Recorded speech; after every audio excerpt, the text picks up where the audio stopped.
How's everyone doing today? It's Tuesday. See, on Saturday I can say it's Saturday night. I feel all right, but on Tuesday it's just it's Tuesday. Hi, how y'all doing?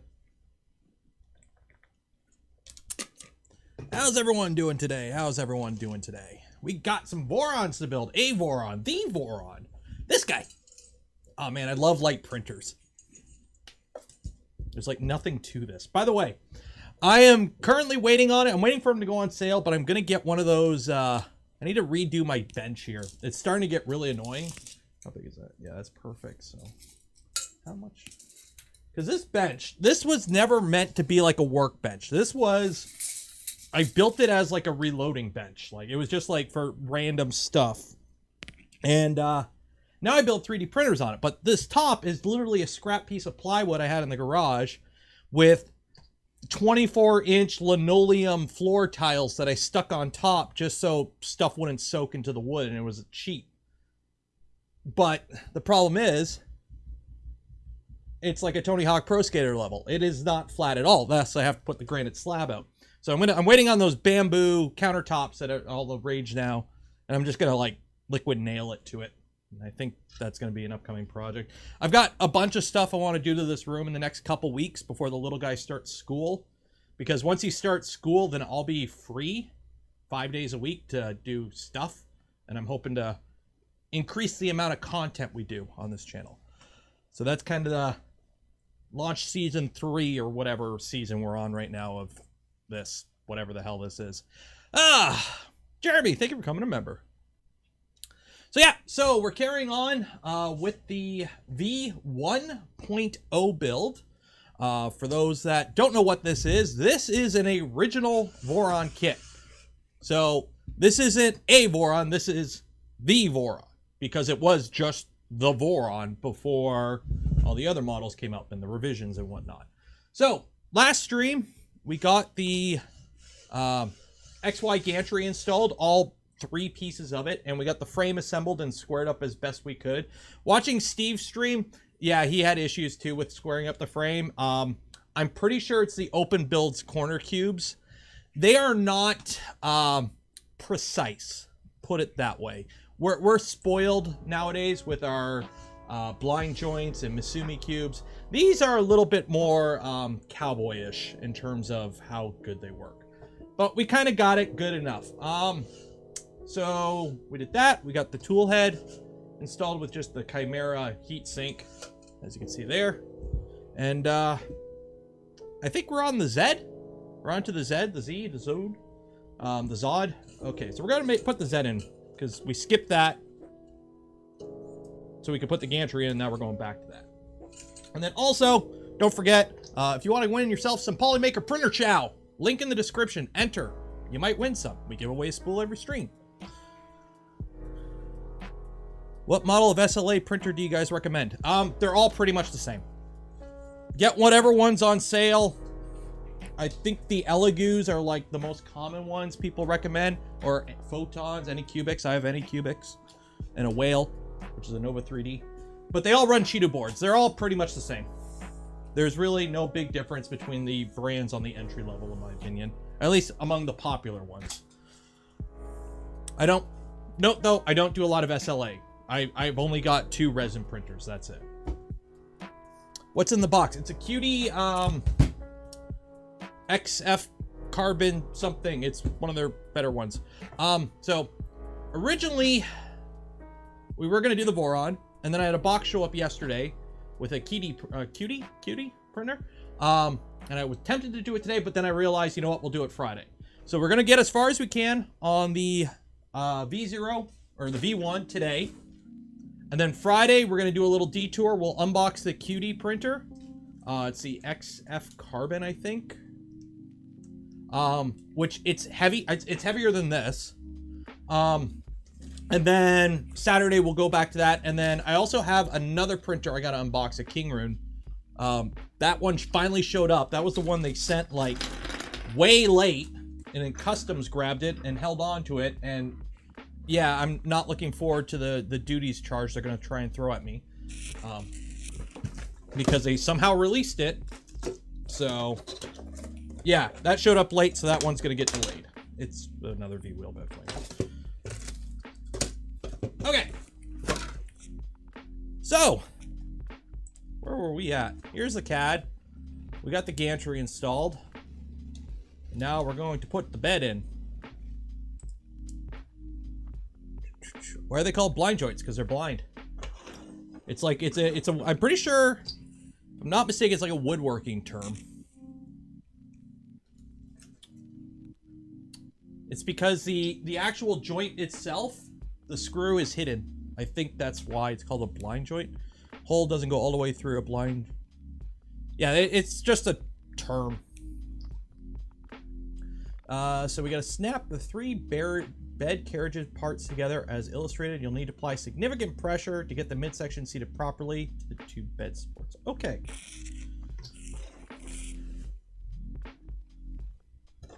So that goes there, that goes there.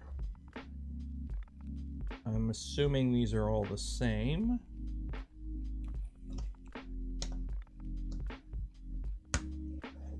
Oh, this is gonna be tight.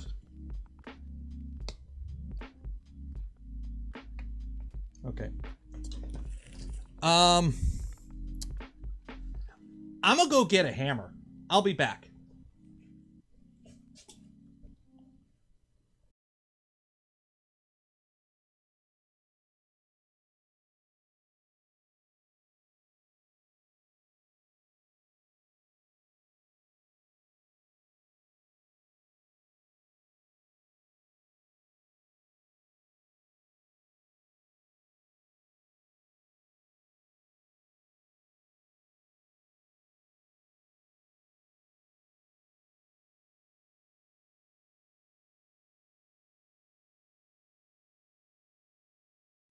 So we're gonna do a little detour right now.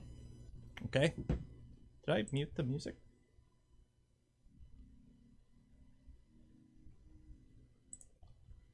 Let's talk about hammers. Now, you know what a hammer is. I know what a hammer is. I'm sure everyone knows what a hammer is. But this is a dead blow hammer. So this is a 2-inch Lixie. This is, when it comes to dead blow hammers, these are like Gucci. These are like Cadillacs, okay? Lead shot in it so that when you hit something, it doesn't bounce because the lead is like free flowing, and then when you hit the ground, the lead hits and counteracts the bounce. So these are really good. Also, you could swap the ends on them. These are pretty tight. So you can get different, how hard the ends are. So the black end is really hard. The soft end is not as hard. So I use these in mold making when you got to like hit stuff together, but it's metal. And if it's just like whatever, you hit it with this side. And then if it's like a part that you don't want to ding or scuff or whatever, if it's like brass or whatever, you hit it with this side and it's softer. But yeah, this is like $100+ hammer. Harbor Freight. Yeah, until you actually use a Lixie. Believe me, I used the cheapo Filippo hammer for a while, and then I got one of these, and this hammer is like 7 years old, and it's like beat to crap. But it's my hammer. The problem is this bench isn't that sturdy.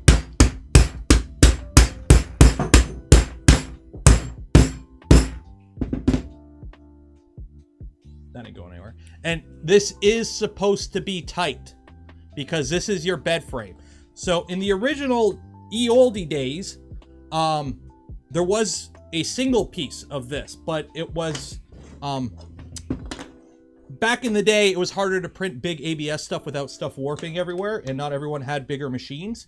So the multi-piece unit here came about, as like an R1 revision, if I remember correctly, to the V1. And it was also easier for shipping instead of the big one piece. So that's kind of why the bed carriage is 3 pieces. They want their hammer back. I bought this. This is mine. All the tools in my toolbox I own. It's like a mechanic. My toolbox is my toolbox. I bought all my old tools for work.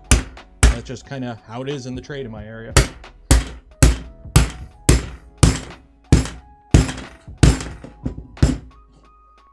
1.0.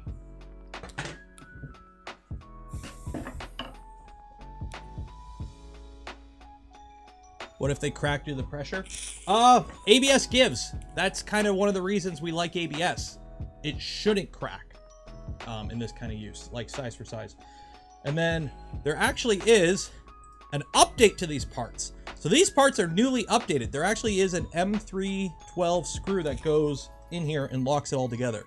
Back in the day, it was just straight up friction, and occasionally they would walk out over time. So now we put a screw in there. If I can find M312s.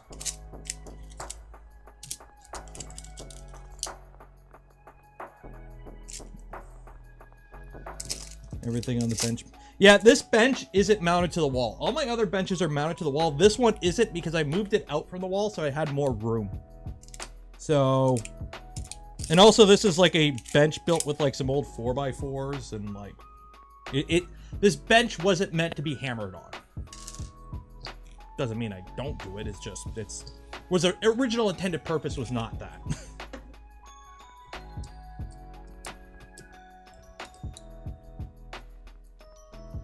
What did Steve do? Did he like put it on the ground or something?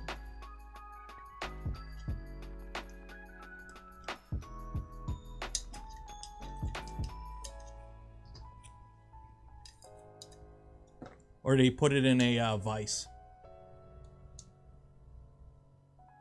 Yeah, he used a vise. Yeah. Hey, the instructions say hammer. Or actually, no. The instructions say you'll need to apply significant pressure. So we'll go with that.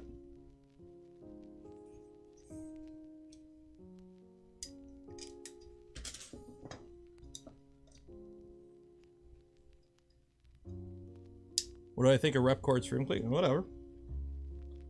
It's a cleat with a America flag on it. Needs more gun. And less healthcare.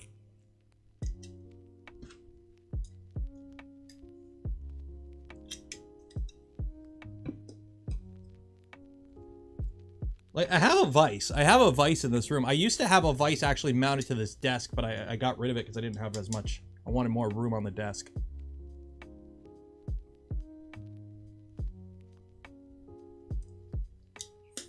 Oh, wait, no. I'm sorry. I take that back.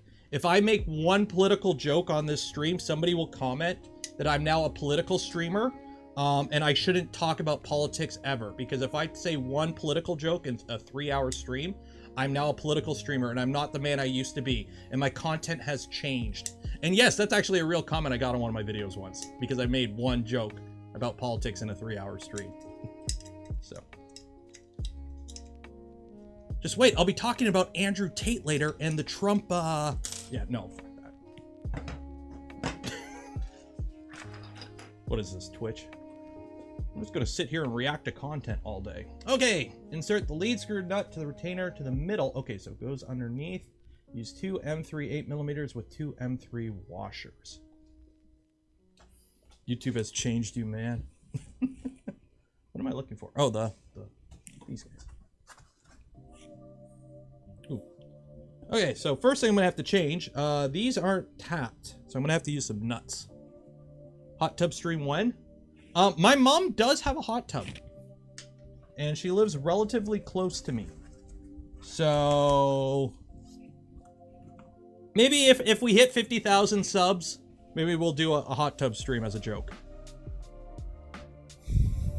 Because I personally view myself more as a streamer than a YouTuber, like a traditional YouTuber. I do VOD content, but I view myself more as a streamer than a VOD content type person. So I like how these come with little protectors on them. I'm gonna keep these. Oh, these are heat shrink. I think these are heat shrink. I'm gonna keep these. These are heat shrink.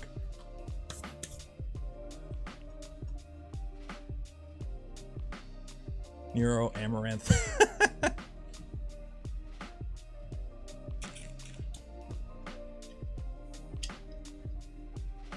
So I think I'm probably gonna need longer screws for this because I don't think the M3/8s will work.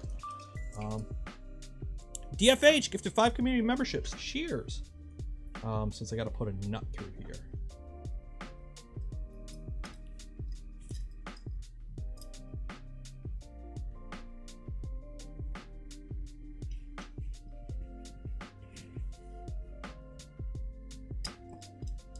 Yeah, I'm gonna have to get a longer screw. So M312s, I think. And some nuts. So let me grab some out of stock here. Hopefully I have some. I'm running quite low on my M3 stock. Ooh, I'm running really low on my M3 stocks.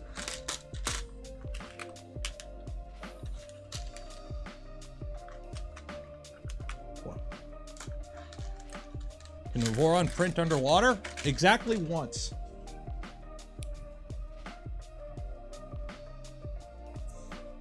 Like, you can print underwater, you just got to put the printer in a plastic bag first and run power to it. There are ways to do pretty much anything. Don't let your dreams be dreams.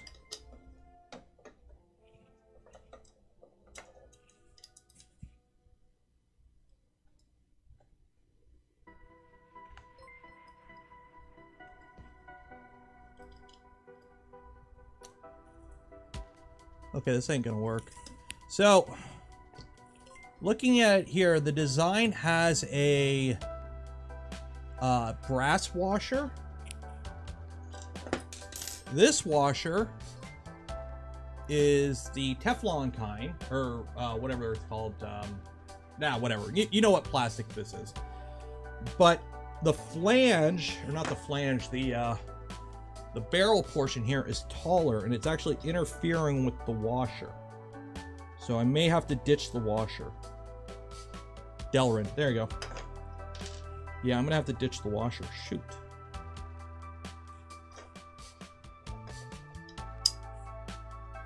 Unless, let me check. I may have brass ones that I could swap.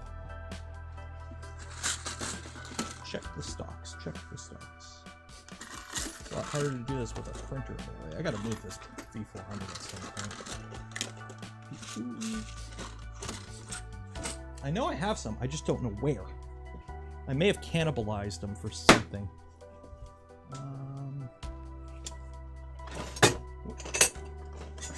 Okay, I got one. Nope, those are too big too. Nope, that ain't gonna work. Yeah, so I'm gonna have to drop the... Yeah, I'm just gonna not use the nut or the washer and just hopes and dreams, hopes and dreams.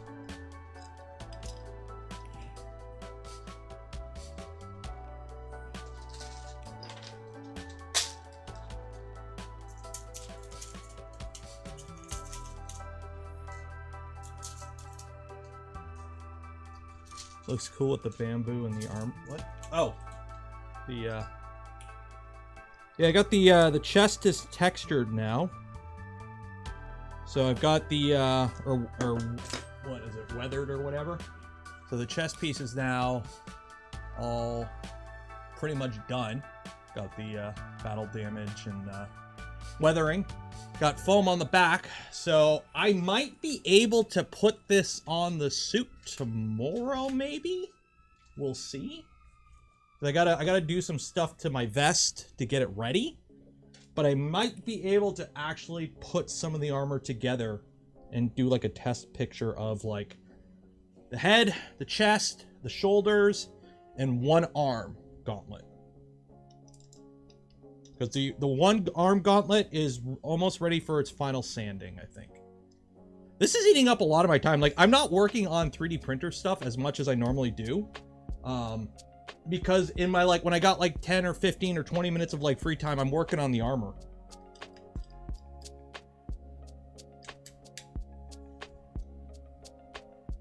Okay, so we got that one.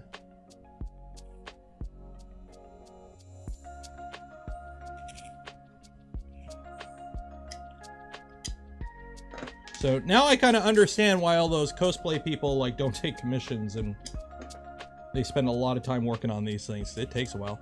Knees and toes. I do have the toe caps done. And like the knee pads, but there's like... Yeah, I won't. I might take a picture of everything that I have done, but we'll see. Yeah, that's why I dropped the P. That's why the channel used to be Nero 3DP. And now it's just Nero 3D, because I don't want to just do 3D printing stuff on the channel. Like, I want to do other tech stuff. CNCs and whatnot. Okay. So we got that done. Press the LM8 UUs. They should be snug. Okay.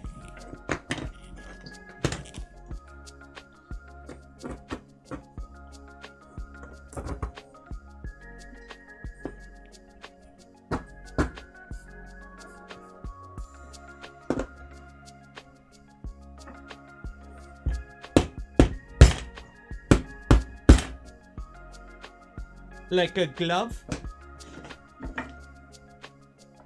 And these we greased up last stream.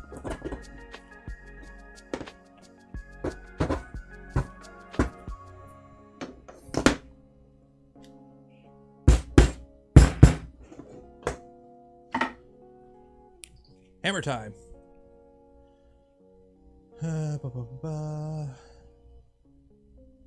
Did the person send you a CNC X carriage bracket? Somebody said they were going to CNC me one. If I get it, I get it. I'll put it in. If not, we'll see. So yeah, so those are now your bed carriages. As you can see, there's nothing connecting them. This allows them to adjust a little bit more.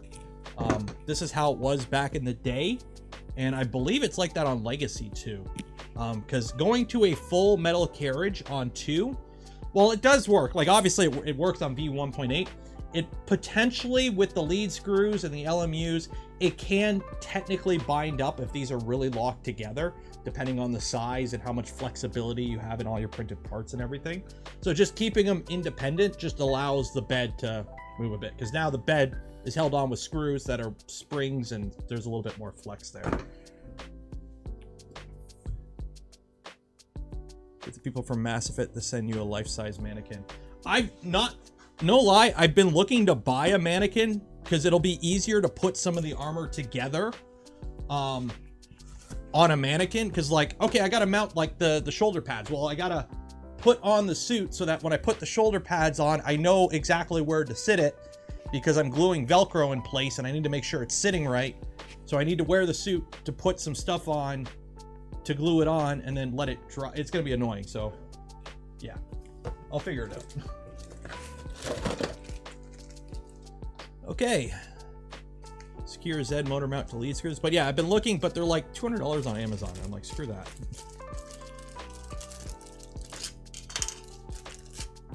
Okay, so secure the Z motors with 4 M3/8s. Twist the M8mm shaft in the lower thing.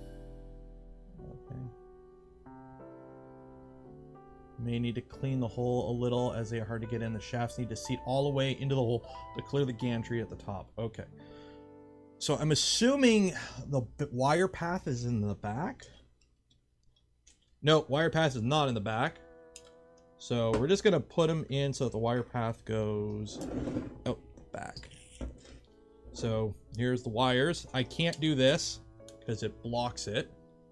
So we'll have them come out the back towards the back of the printer. I think that's what we'll do. 1, 3, 8, 1, 3, 4, 2, 3, 4.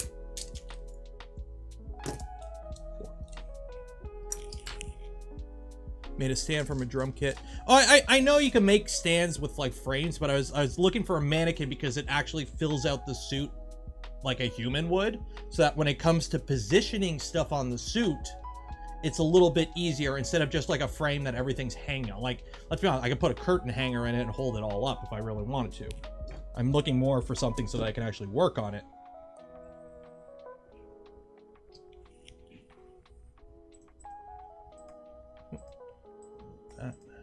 This. There we go.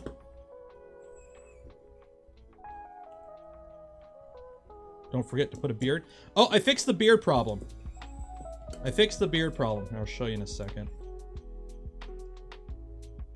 So, I'm pretty sure there's no Mandalorians that have, you know, their beards sticking out from below their helmet. I'm pretty sure that's not like a canon thing and it's not allowed. But,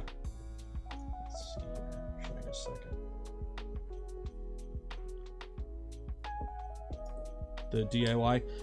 Willow, is it Willow 3D or just Willow? I can't remember. She just scanned herself and 3D printed a mannequin. Here, 1 second, I'll show you. I solved the beard I solved the icing problem. No. I just got a $5 Amazon black neck gaiter. So now I put this on. And then when I put the helmet on,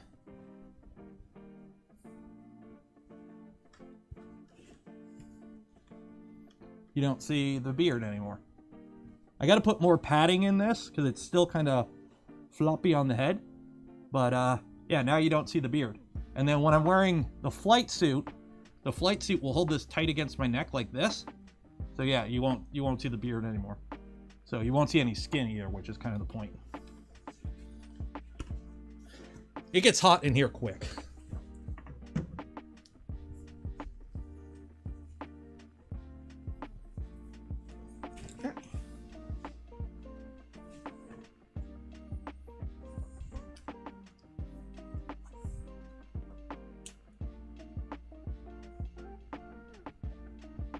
Balaclava. I have a balaclava, but the balaclava I have is my old army one, which is OD green, and it's a winter balaclava, and it's already hot enough in that.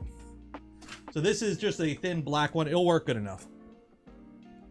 But a small fan. I probably will at some point get like a little lipo and just I've got plenty of 40-10 and 40 or 30-30 blowers. Put a blowimeter on. This isn't an LTT video. I don't need to clickbait.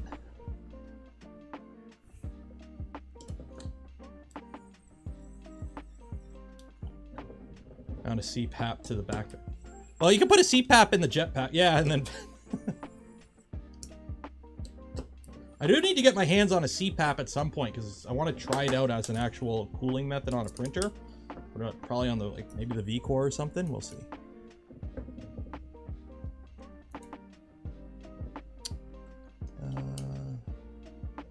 I just have a mock turtleneck Under Armour thing that I put on the plate.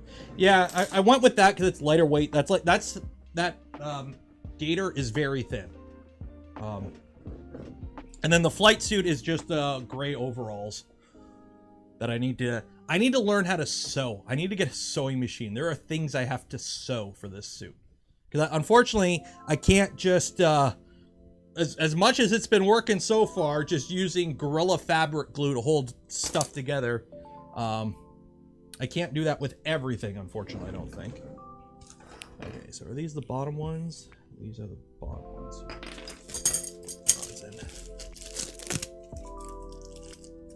Watching two streamers assemble this. Yeah, me and Steve. And it's a pain in the ass. It's a 6-year-old printer design. It doesn't have the benefit of 6 years of continual R&D to put together. This is a 6-year-old printer design. This is Voron 1.0. We're on Trident, which would be V1.9. And then also there's the V2 series, which has had 4 revisions. 4 revisions if you count the first or something. I don't know. So, this is an old printer. So it doesn't have a lot of the current design creature comforts we're all kind of used to. And actually, it's a really shit simple printer. There's not much to this printer. It's just, you know, we've learned stuff over the years to make the assembly process a little bit better.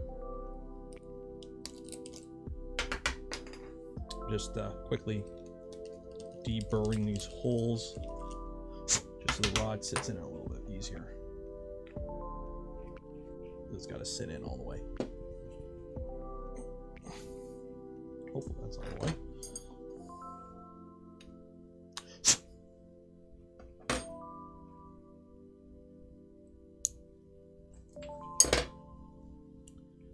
Does VK have an upgrade path? Yep, you upgrade it to, well, you'd have to reuse the frame. The frame and the motors would probably be the only thing you could reuse, because the Trident is more scratch built. The Trident is based off the V2.4, okay? You can go all the way up to V1.8 with a VK, reusing the rods and the bearings and everything, I believe. You might have to change some of that stuff. basically nobody's building these printers. Nobody has built a V1 from scratch in years, as far as I'm aware. This is just literally a throwback to the... Oop, I might have cracked that. Yeah, we're good. A throwback to the original Voron printers. These are a pain in the butt to get in there.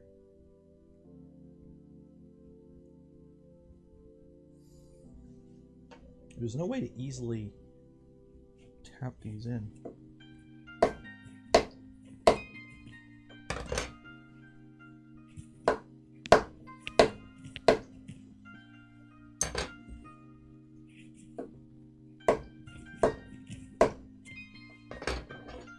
Oh, there's already a clip of me doing this with something else.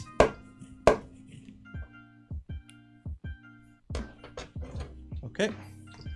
So we put that together, we put that together. We got to put these on this.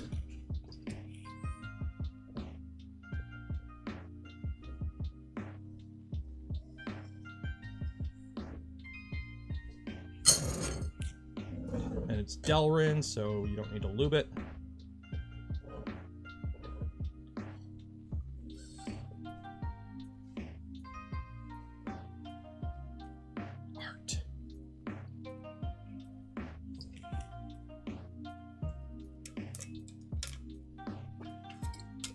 All the originals? Some have, some haven't. And by modded, they've probably just been upgraded along the line. Insert both 8mm shafts in the bear carriage using the cap of the shaft with the upper. Repeat these steps for the other one. Okay.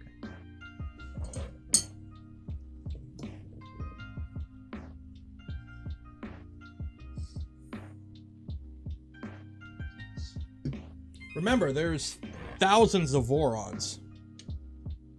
So, like, I don't know who has done what in terms of mods and upgrades and whatnot over the years. I'm sure people have left them alone. I'm sure people have upgraded them.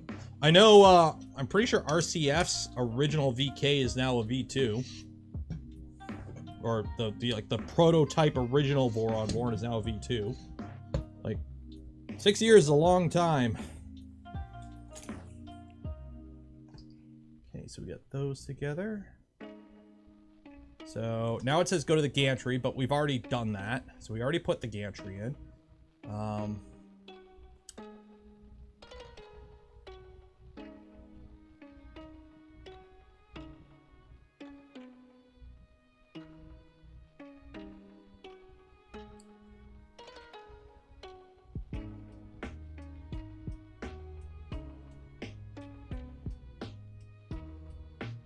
Okay, so we already did all this. Okay, so let's get the frame out. Yeah, it looks like we gotta put some idlers on, I guess. We'll get to that after. I'll put the idlers on after because we're gonna belt it up in a minute. V008 become V2 2003. There you go, or V2 003. Are these original kits? No. So originally, RCF ordered parts for 20 kits. Okay, VK 1 to 20. But once he got all the parts, not everything was good enough. So out of the parts for 20 kits he ordered, he really had enough parts for 18 kits. So there was a few extra parts, and there were 2 Vorons that were never boxed up, essentially. So there were 2 VKs that never existed that technically should have. At Murph, and we talked about it a little before Murph, but at Murph, me, RCF, and Steve were talking, and RCF's like, you know, hey, do you got any old parts left under the bed or anything like that? And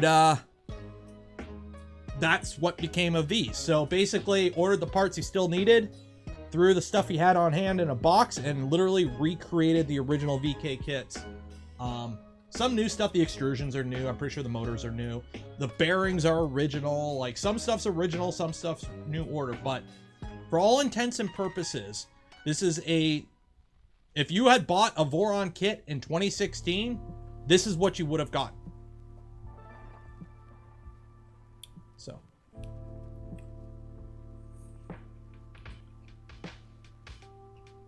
Okay, let me put the bed in, and then we'll go back to belting. I don't want to leave these. Actually, you know what? Yeah, we'll put the bed in. Okay, so what do I need? Actually, no. You know what? We'll do the belting. We'll follow the manual in order. So let me get these out of here. Oh, shoot. It's going to be annoying. Urgh. Okay. So let's belt this up.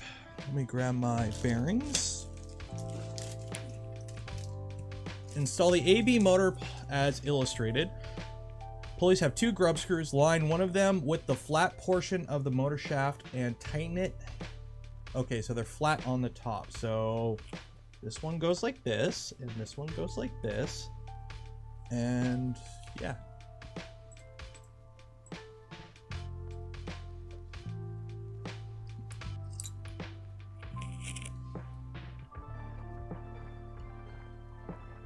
And line up flat with the top.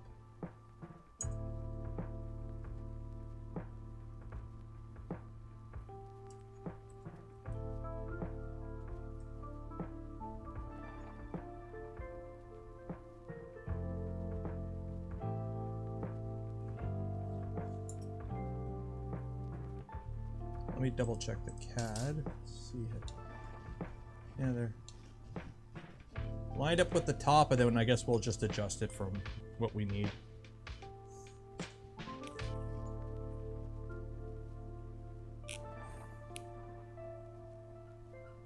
This one is the opposite way around.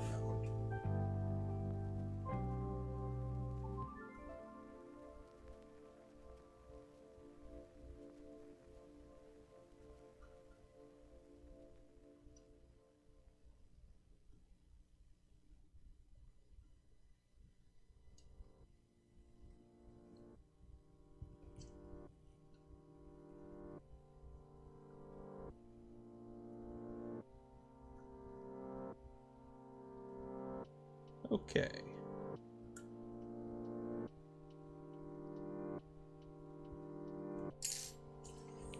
We got that. Got that. Desktop. Okay, here's the diagram for the B motor run. The A motor side is mirrored. The belts start on the X carriage, go blah, blah, blah, blah, blah, blah, blah, blah. This is the magic Core XY because the 2 belt runs and the XY. We know how Core XY works. If you don't, hi, welcome to the channel. We build Vorons and other printers. Loop belts together. Blah, blah, blah.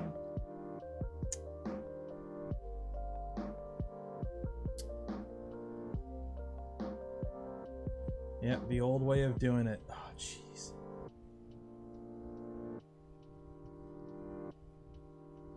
Yeah, that's how we did it back then. Okay. I remember, I haven't built one of these, but I built a V1.5, and that was my very first Voron. The very first 3D printer I built myself was a V1.5. So, I remember this part sucking. Oop. Dog's barking. Why is the dog? Oh, I think my wife's on. Ooh. They're pre-cut? Oh, yeah.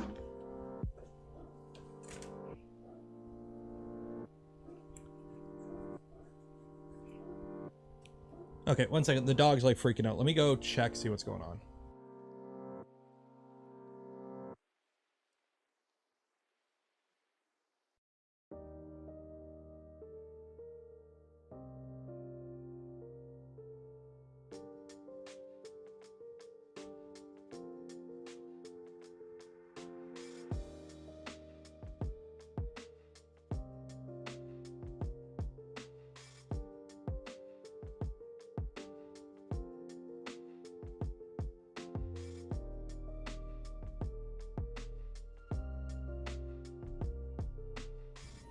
No, RBC Bank, I do not want to switch my mortgage over to your bank.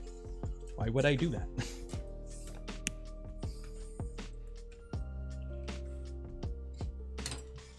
Since when do banks do door-to-door marketing?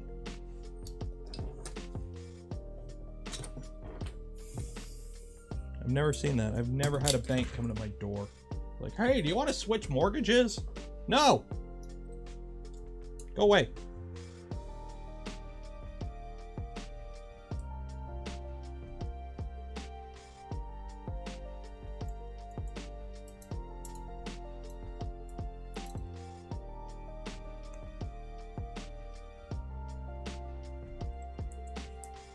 Do it. My wife works for RBC. Yeah, I'm sorry. I have a very good rate right now, and I don't think I'm going to be switching it anytime soon. So, yeah.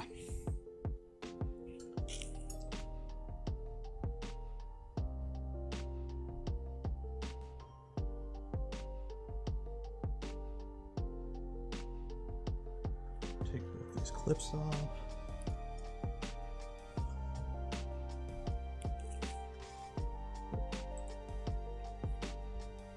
Are the STLs? Yeah, you can go on the GitHub and download the original V1.0 STLs. They are on the GitHub, I believe. You'll have to go back and like access the old like repertoire, but it's there.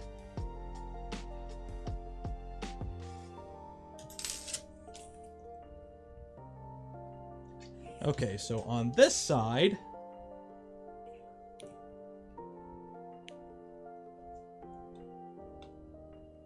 this one goes in and folds over.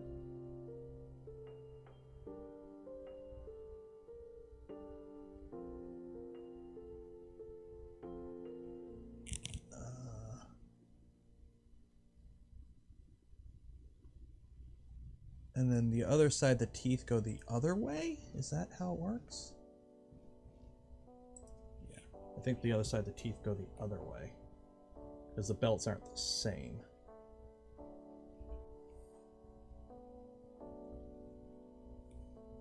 Yeah, yeah.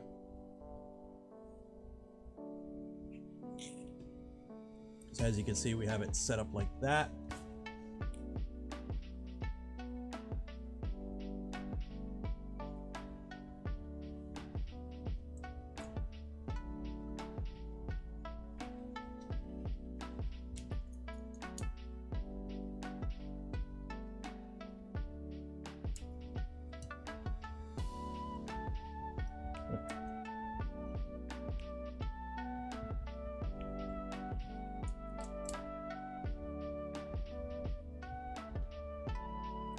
Okay,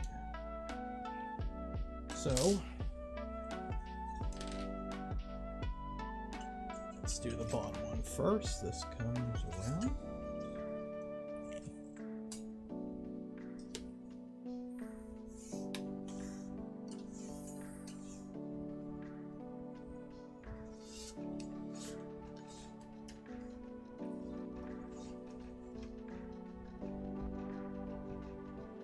Like for the person looking for the GitHub, like looking for the parts of these, like I'll be honest, I wouldn't recommend actually building this. If you want to build a Voron like this, with like the rods and the rail, or like the rods and like this, build a legacy. The legacy is the final iteration of this sort of design, is the legacy. You get fun stuff like afterburner and gantry tramming and all the fun stuff we're used to on modern printers, and a proper manual. Although this manual ain't too bad so far.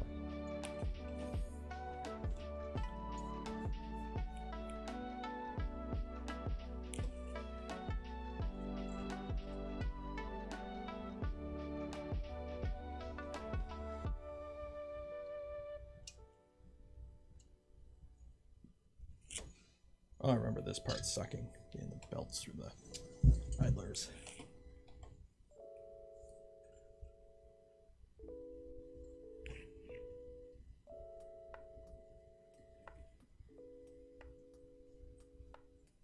There we go.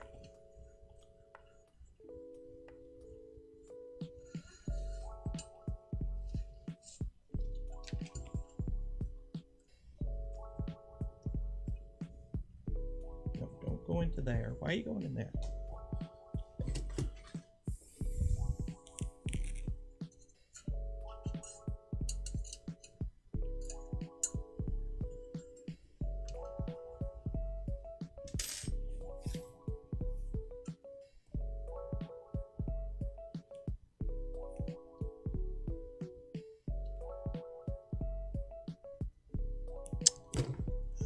Tweezers.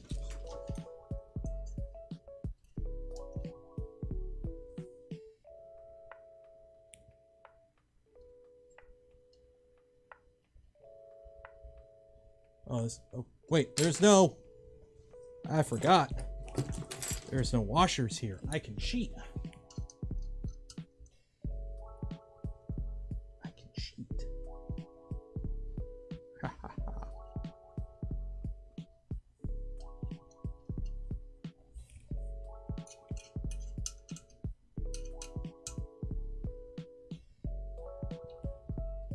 Hee hee.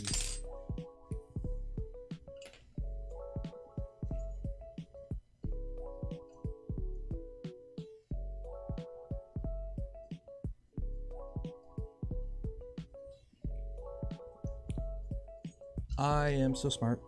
I am so smart. S-M-R-T. I mean S-M-A-R-T.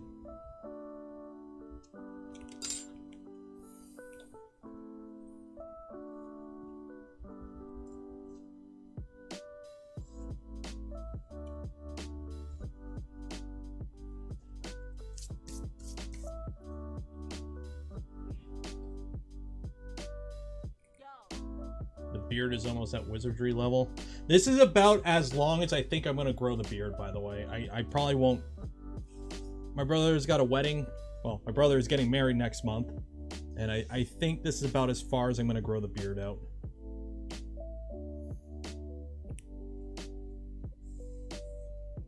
I'm not gonna chop it, I'm just gonna keep it at this length. Because it's starting to get to the point where it is actually kind of getting in the way sometimes. I understood that reference. I know. I was waiting for some Zoomer kid to be like, what? You spelled smart dumb.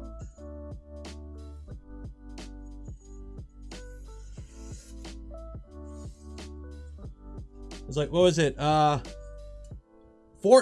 You know Fortnite, kids? Somehow there's Dragon Ball in it now, and I was watching things where like people didn't know how to pronounce the Kamehameha, and they're like the Kamehameha, and it's like, what? And it's like, how do you not know how to? Okay, kids, how do I reach these kids?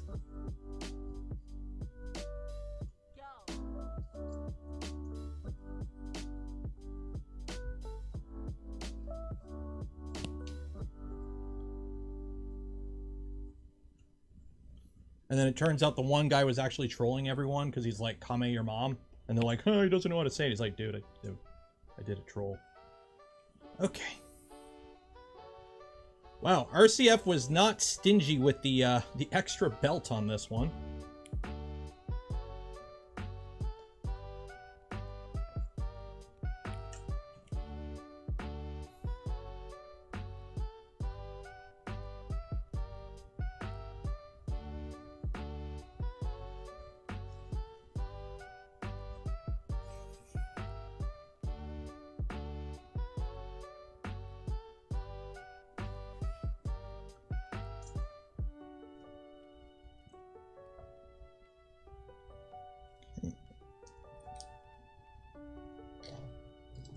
Don't fancy the Gandalf?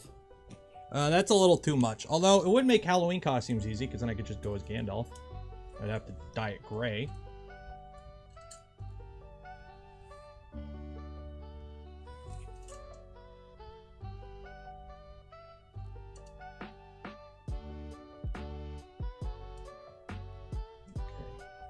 So now...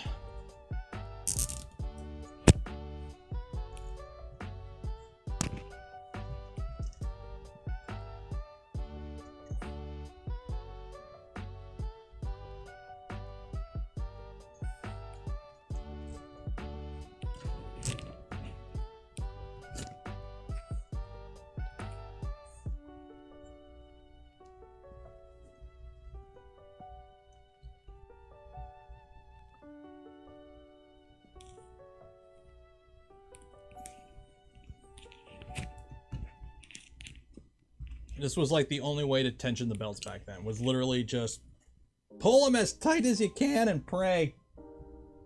And make sure they're sitting on the actual idlers.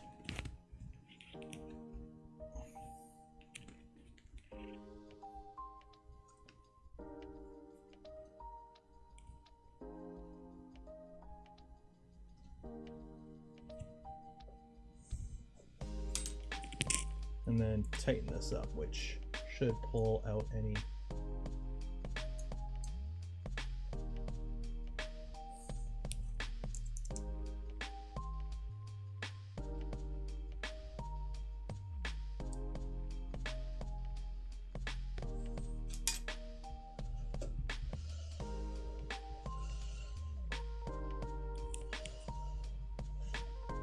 Okay, now we gotta adjust these guys.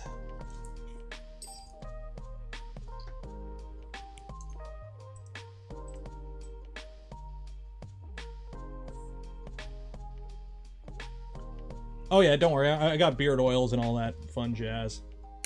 I don't think the wifey wouldn't let it get to this point if it wasn't acceptable.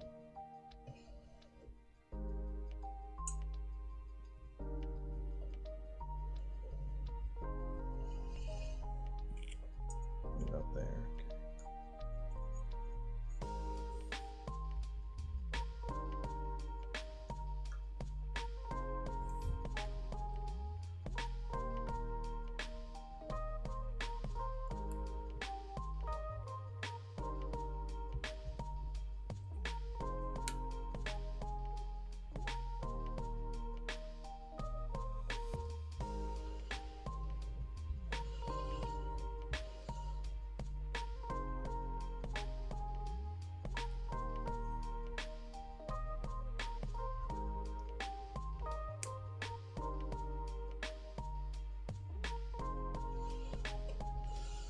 There we go. Okay.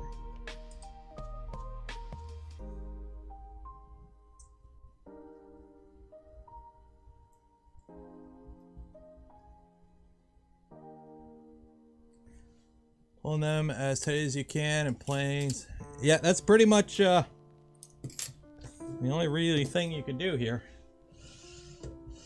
Feels good. Ooh, there's some. Oh yeah, we got to get a little bit more tension on this.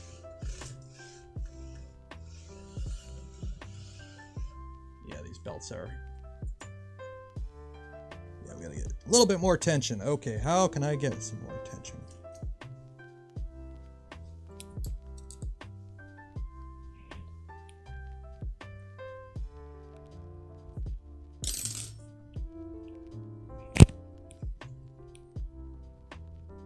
Okay, 1, 2. 1, 2.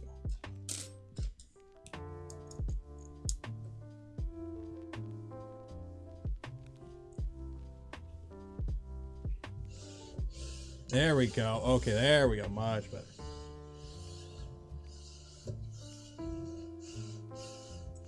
Yeah, no skipping. Okay. And then load the M3, walk the belts, make sure everything is seated properly. 2 belt runs should not cross at any point. They should be seated on the idlers. Now start tensioning belts by putting the clip in, do the lateef locks and move in discrete steps. Belt tension should be close to a G string on a guitar. I haven't touched the guitar since like grade school, so I just kind of YOLO it and whatever feels right. And if I need to tighten it more, I tighten it more. If I need to loosen, I loosen it. Okay, once you have toned the belts, there's tighten belts carefully. Okay, and then we gotta cut off this excess here. Now you don't obviously want to cut it all off, because if you cut it all off, you're not gonna be able to adjust it in the future. And I think you can zip tie it. I'm trying to remember how close these get. I think there's room for a zip tie in there. No, there's not. We'll just kind of YOLO it. Are we putting marlin? I'm not putting anything on this because it comes with marlin. 1, 2, 3, 5.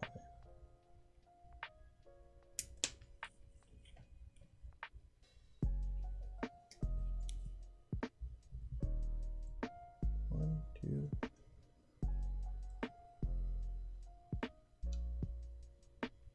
One, 2, 3, 4, 5. There we go. Is what it is. Okay. Z axis. So we're going to put the Z in now. Around the proper orientation. Whenever you're building a printer, it's always good to try and, for the most part, keep it in the same orientation, just so you don't, you know, put stuff on backwards. Okay, install the Z shaft supports by inserting the M510 nuts into the holes. Slide the bottom shaft into the extrusion. Don't tighten them down fully yet. And then we gotta move it around. Okay, so the M510 so we can put the Z together. M510s. I need to find my small scale. I don't know where I put it. 3, 4. Then we can put the Z in. Get the bed in so the Z moves around. We're all good there.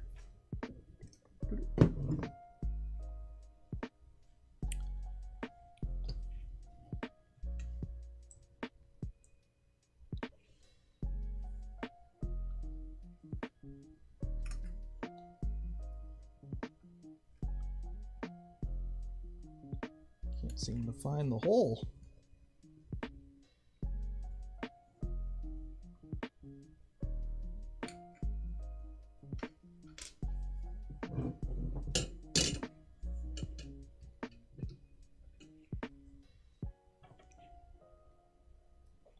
Hey, tripod.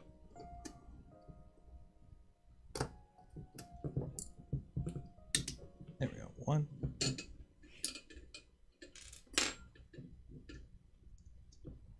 Ah, hammerheads. The joy of putting hammerheads when you're building a printer is when you go to take apart the printer at a later date and you realize how many of the hammerheads were not installed properly. That's the fun part about using hammerheads, I found. Taking apart the printer. Oh, that wasn't in there. Oh, that one wasn't tight. Oh, that didn't work. How the hell did this thing work?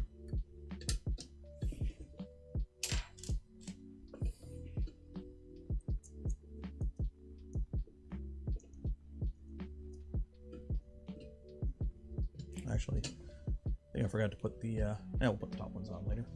Okay, so flip this up. So this motor goes to the back. So actually this gotta go over here because this goes like that, goes like that, this goes like that. Nope. This gotta go like that. Nope. There we go.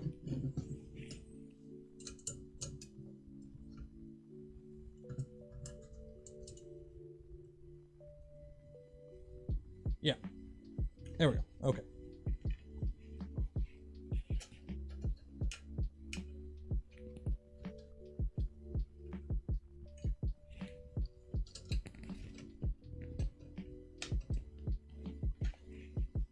Okay, that's held in.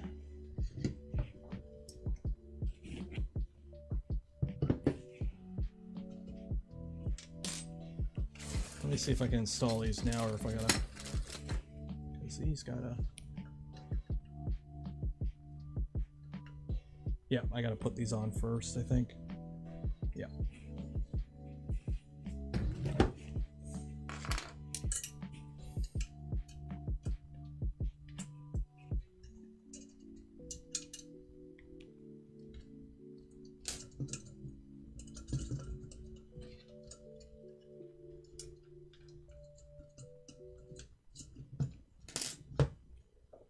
What's your opinion on the 3D Chameleon? It's a cool little thing. If you want to add multicolor to a printer that doesn't currently have multicolor and you're looking to do it with the least amount of modifications to the printer itself, it seems like it would be a pretty good option for those that want to do that. So if you have like an Ender or something and you want to add multicolor to it, it seems like a pretty nifty tool.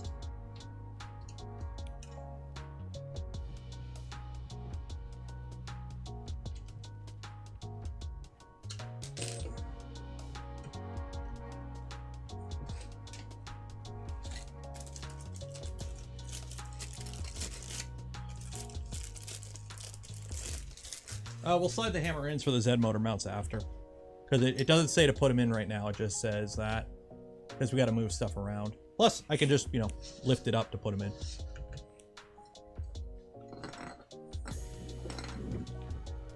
We're cooking by the book here.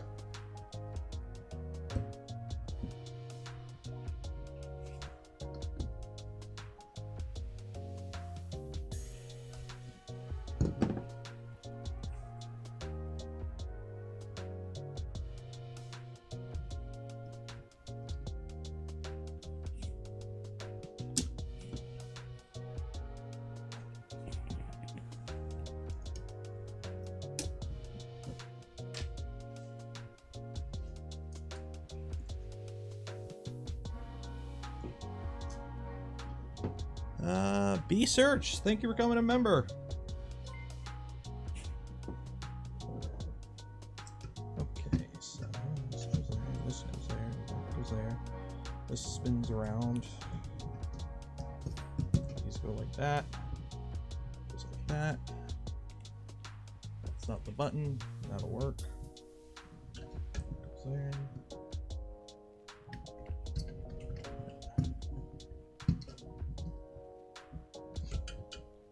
Spin this way. There we go. You spin that way. There we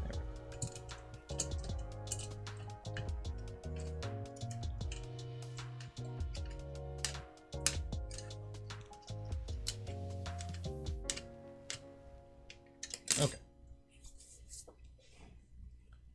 Oh, we gotta...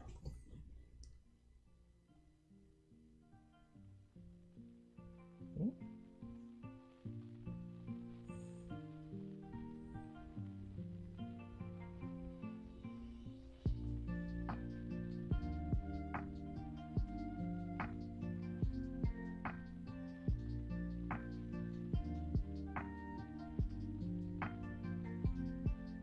One second.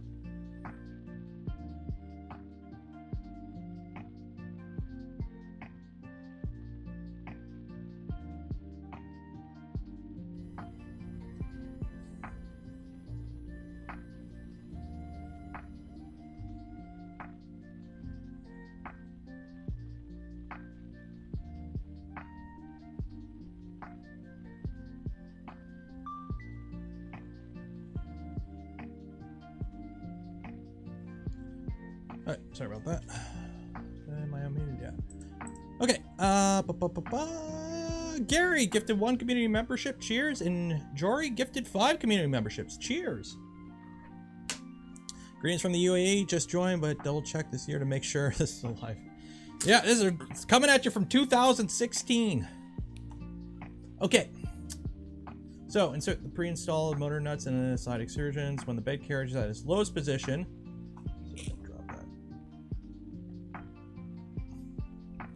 Down. Move the bottom of the Z tower until you can measure 85 millimeters between the face of the shaft and the extrusion. Okay, so drop this down all the way.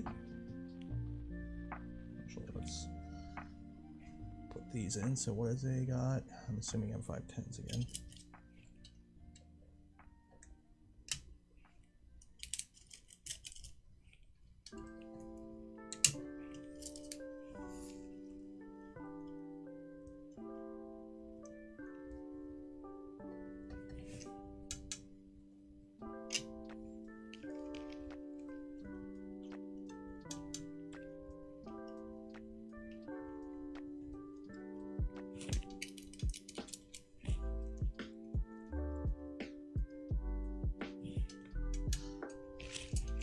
Okay, now 85 millimeters, so do the cheat method.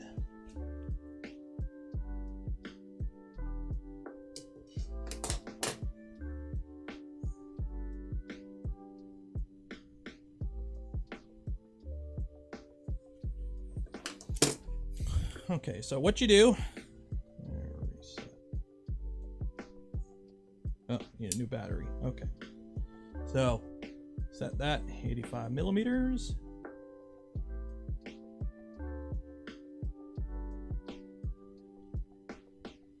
think I can live with 84.98 millimeters. Then just gonna put that in here. Just slide the whole thing forward. Nice 3DP. $5. Cheers. Have 3D Chameleon V1 and it's a disaster. Well, that's why they have the V2.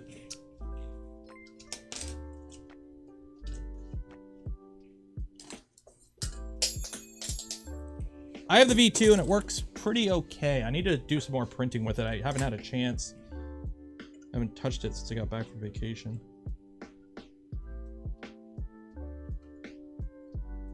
Unfortunately. There we go. 85 millimeters.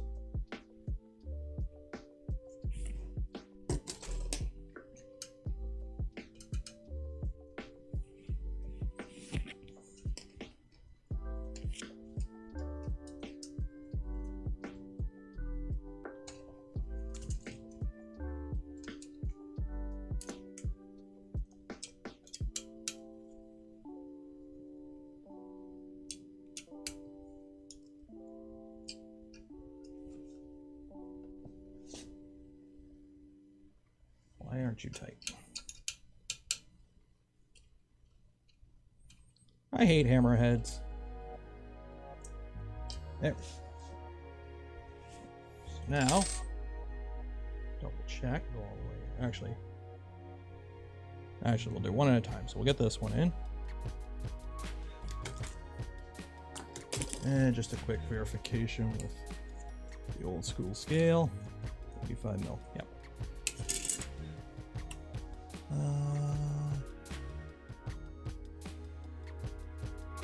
Well, Voron 1.0 be a future printer has already been launched. This is the very first Voron ever designed from 2016. So yes, it was launched and then it was replaced with the 1.2, the 1.5, the 1.6, the 1.8, and now it's Trident. So it's got some history to it.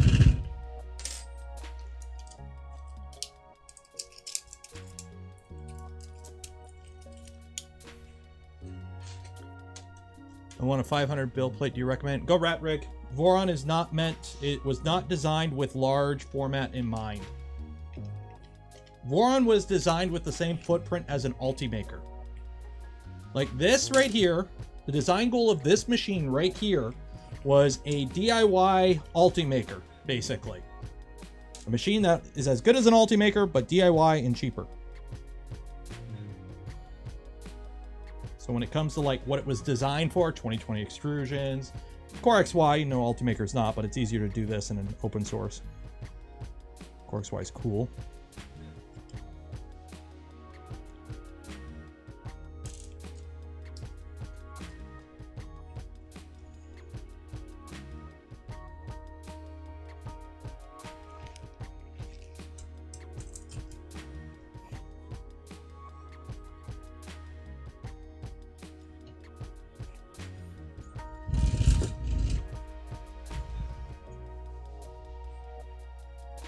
Yeah, so it's somebody put it there in chat already. It's not, Vorons were never meant to be cheap printers. That was never the design goal of the Voron. It was never to be a cheap printer. It was supposed to be a 3 money printer for the cost of 2 money instead of a 1 money or 2 money printer for the, or whatever. I screwed up that saying. But basically, it was never meant to be a cheap printer. It was meant to be a more reasonable DIY version of an expensive printer. I hate shifting these whole things. No, we're going this way. Going this way.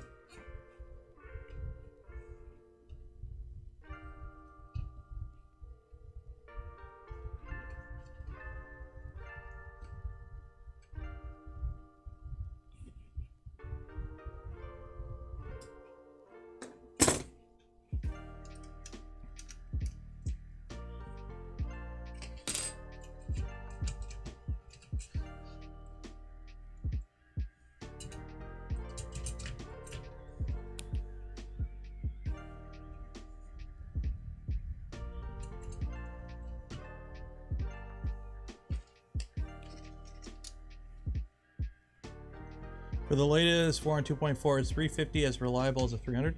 The bigger you go, the longer your belts go, the harder it is to keep them tensioned, and the more vibration issues and whatnot. Like, it's just the nature of the beast. The bigger you go with a printer, the more potential issues you have. It's just, it is what it is. Now, does that mean it's bad to go big? No. It's just, you know, A smaller printer, you can usually push it harder. You usually can get more accels out of it, higher max speeds and whatnot. But that's because it's a smaller, more sturdier design. When you scale things big, square cube law and whatnot comes into effect. So, like on paper, I should be able to run this machine faster than this machine. And on paper, I should be able to run this machine faster than this machine, because that's a 250, this is a 300, and that's a 350. And yes, that is a Trident, but it's the same gantry on all three. Like, Vorons are designed with 20/20 extrusions. Like, they're not big chunky boys. Although you can go 40/40s on the verticals. Okay, slide the upper Z shafts down, allow them to clear the extrusions, and slide them back up, seeing the pre-attached nut into the bottom slot. Cool. I gotta put nuts in these. These are gonna suck. Do this way.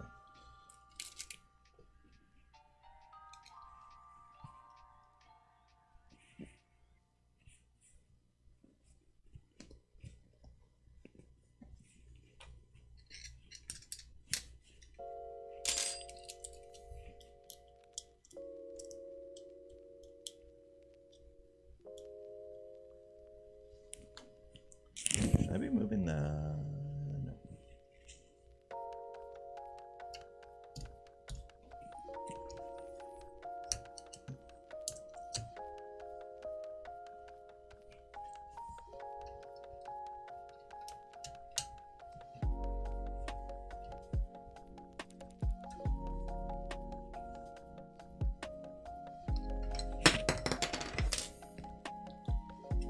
I can't wait to be done working with all the greasy parts. Setting the height shouldn't be a problem. I have a 400, well, 385-ish V2. You can go, I wouldn't go beyond 400 on a V2 stock without like swapping out parts and bracing stuff and whatnot. That's my personal recommendation. I haven't really tried it, but just based on what I see with my machine, that's 385-ish. And it's 385 because that tall boy down here was originally a V1. This was my original V1.5. It was 300 by 300 by 400. It had so many issues because of how big I built it. The V1 doesn't scale as well as the V2s with the rails and whatnot. So that's why it got swapped to a V2. Oliver, $5. Cheers. I like the classic build. Hope to see what you can do compared to newer Vorons. Oh, it's going to be interesting. Remember, Marlin 1.0, DRVs, no pressure advance, Bowden extruder. Like, this is it's old school. Old school. You want a big printer? Go see what Ivan's doing.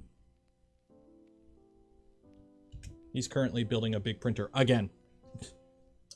Although I think I don't think he's doing a flying gantry, but that would be cool that size, but I think it's more traditional Corx Y.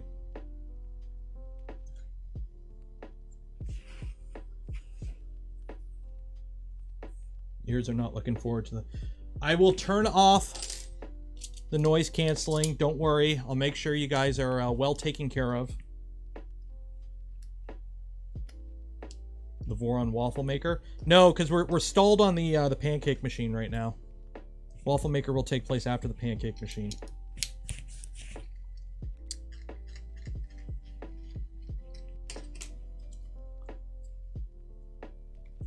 Dr. D-Flow. Well, a lot of people are making big printers. I mean, you can just buy a big printer. Like, let's be honest. Building a big 3D printer is not hard. You just need XYZ motion in a frame and something to push plastic out. I mean, if you really wanted to, you could just buy cheap 2x4s, get some rods, print some bearings, you know, use some like literally square tubing like an MPCNC uses, or not square tubing, but just use steel tubes like an MPCNC, and just build a big honking printer and slap a super volcano on it and call it a day. Like, building a big printer is not hard. 3D printers are probably the simplest CNC machine outside of a laser. A laser is the simplest because you don't even need to worry about Z. But a 3D printer is as bare bones as you can go with the CNC. You don't have any cutting forces to worry about. All you have to do is move a tool head around and move it up and down, or move the bed up and down. Like, 3D printers are shit simple CNCs in terms of what you actually have to deal with. And the fact you don't have to deal with any cutting forces means you can make them relatively weak. As long as you know, it's all trade-off for speed. If you build a weak machine, you can't go fast. Stiffer machine, go fast. But at the end of the day, it will still make a plastic boat. But I think Dr. D-Flow is doing pellet extruder on his. A pellet feeder, yeah.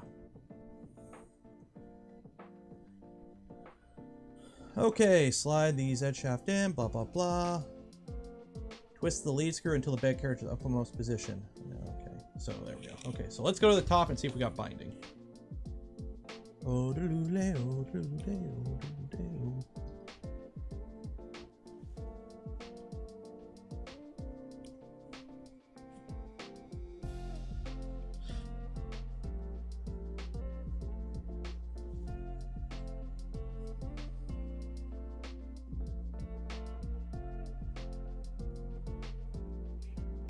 Feels pretty good.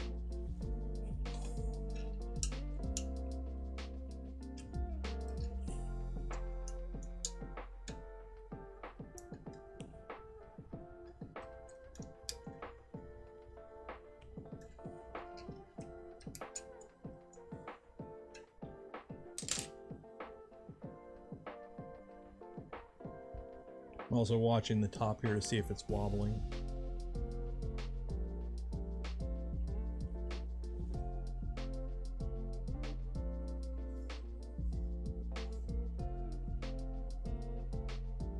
Yeah, that feels fine.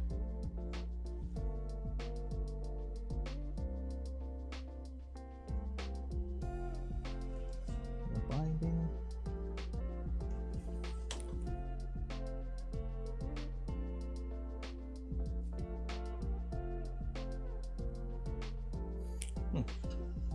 I don't like that. One second.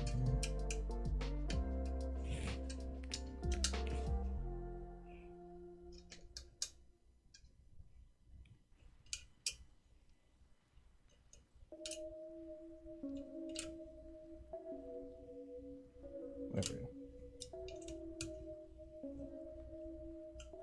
MZbot isn't in business. MZbot hasn't been in business since like 2017, or actually no, 2018.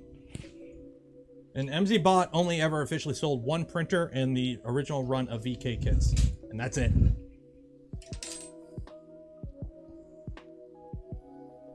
Because fun fact, starting a 3D printing company in the Bay Area is not actually one of the smartest things to do.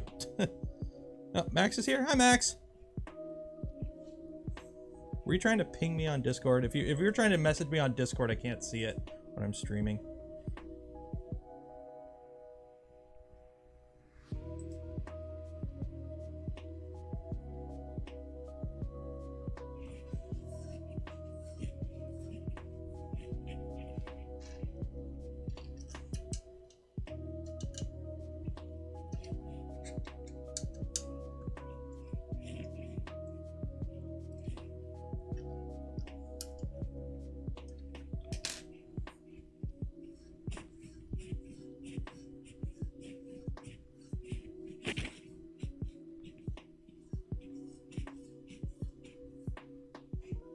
Okay, so that is good. That's all the way down.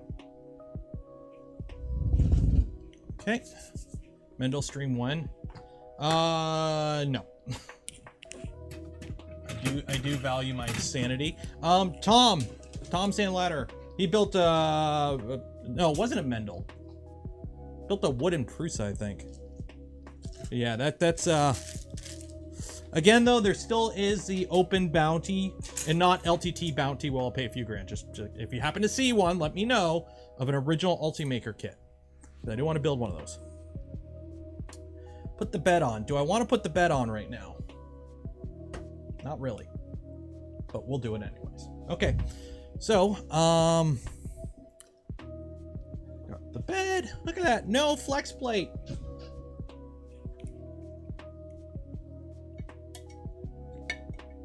Just a millimeter thick slab of CS hide PEI directly affixed to a sheet of aluminum. We got a ground. We got our fuses. Good. No fuse, but that's how it was back in the day. Okay, so I'm assuming the wire comes out this side because it goes into the power. Does it go into the power supply? It's got to go into the power supply. It's got to. Does it go into the power supply box? Can't remember. I think it goes in the power supply box. Yeah, it goes in the power supply box because the SSR is in the power supply box. Yeah. So it comes out here. I'm assuming. Read the FM. The wire harness comes out the left side. Exactly. I did read the manual. I'm just justifying it.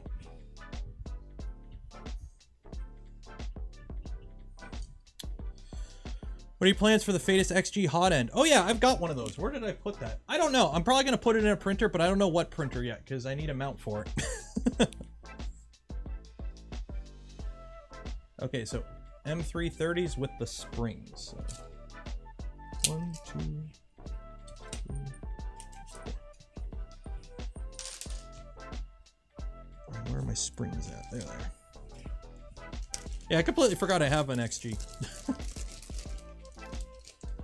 They emailed me like a couple weeks ago, like, you want to try one of these out? I'm like, yeah, sure, why not? But I need to figure out where to put it.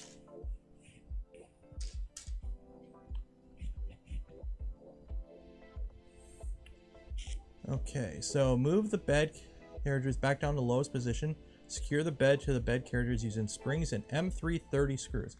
You need to compress the springs a bit to get the screws in the hole. Make sure the bed is oriented with the water harness.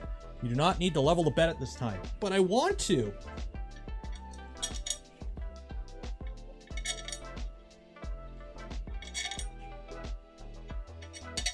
No.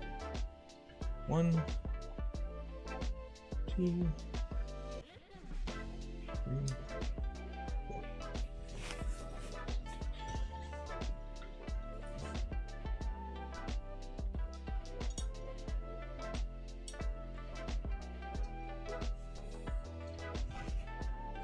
Is the wire supposed to go under the bed or over the bed? I'll figure that out later.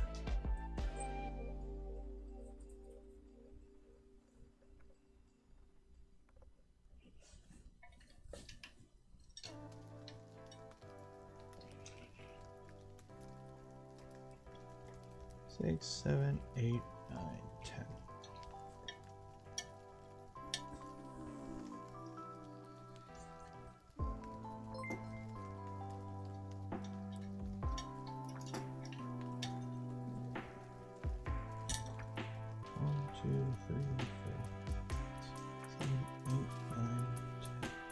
Ooh. That doesn't want to sit right. Why? Oh, there we go.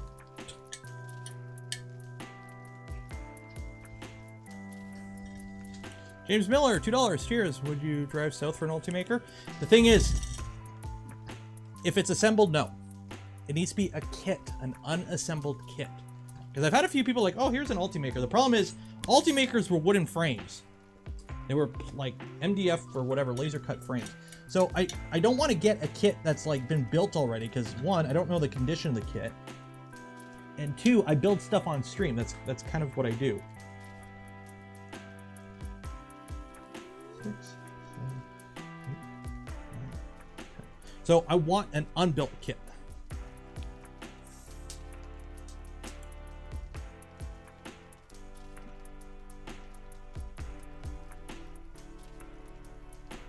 Does this have bed leveling knobs? Ooh. Actually, that was a mod, I believe. I think people did do that. I think I had that on mine. I can't remember. What's the hole? 5, 6, 8, 9, 10. There we go.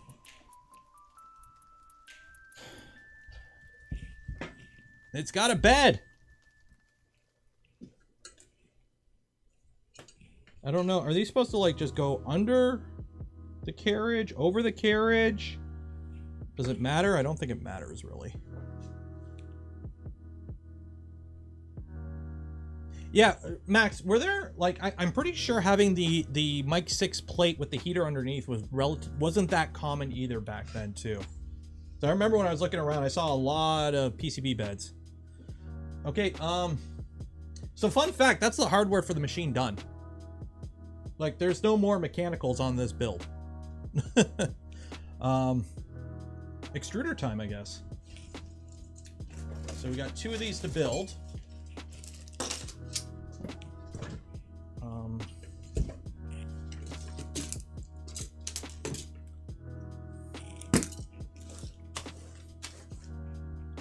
Let me find belted extruder hardware kit.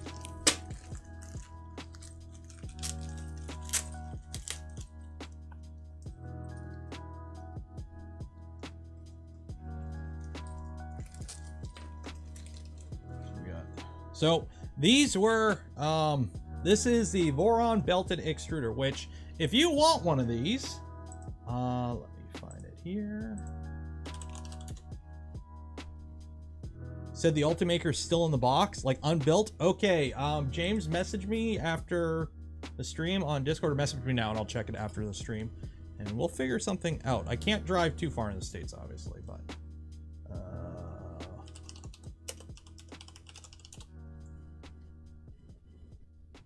let me find.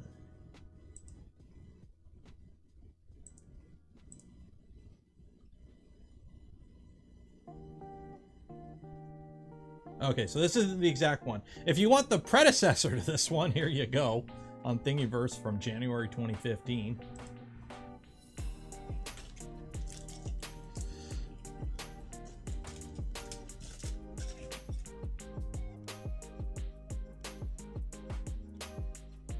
Still in the box and in Canada. Oh, in Canada.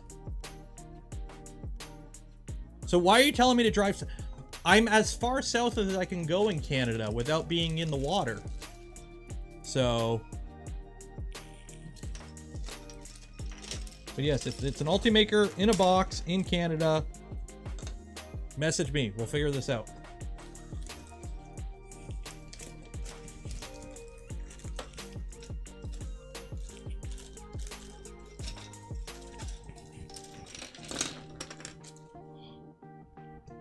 Printed gears. We used to use these so much.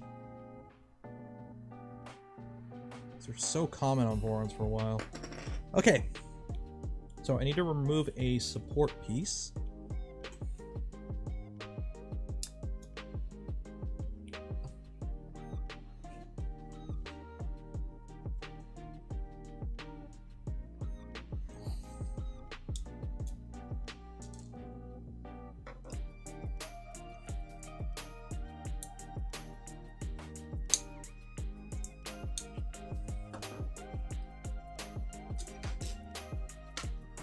Okay, so keep these separate so don't mix them up.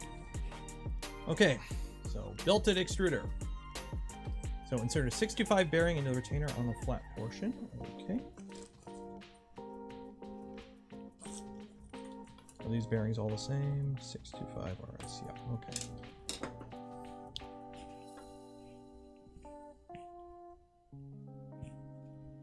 Am I looking at this wrong? That looks different. Where's the hole? Am I missing a hole? Is the CAD different, RCF? I wonder if I got Steve's Mark 8 gear. I got 1 Mark 8 gear. Yeah, I got 3 Mark 8 gears here. So I got Steve's. Yeah. So this goes in here. Oh, they're left and right versions too.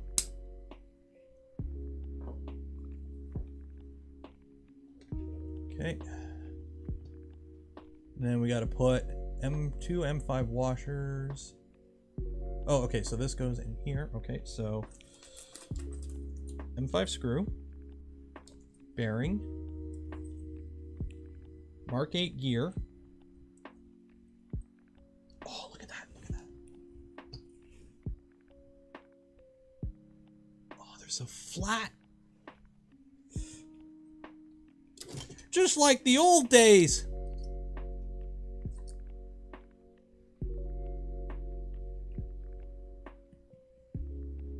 just like the old days. Clean any transport oil off the bolt shaft. Okay, it's pretty clean.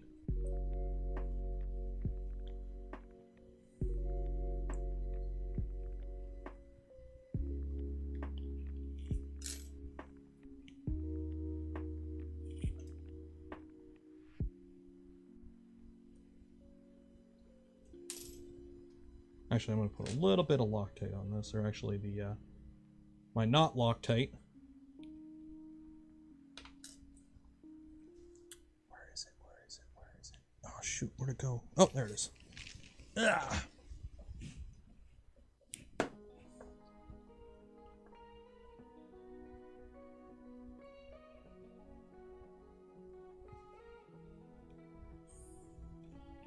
Yeah, I'll bring the gear when I go to Murph. Or Earth. Give it to Steve. Actually, is Steve going to Earth? I think Steve's going to Earth.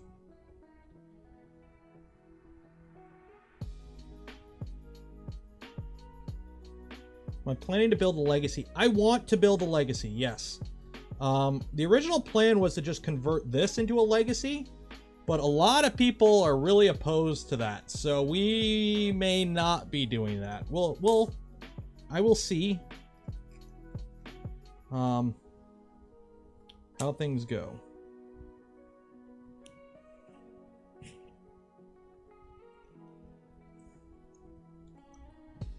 Okay, so now I gotta add 2 M5 washers.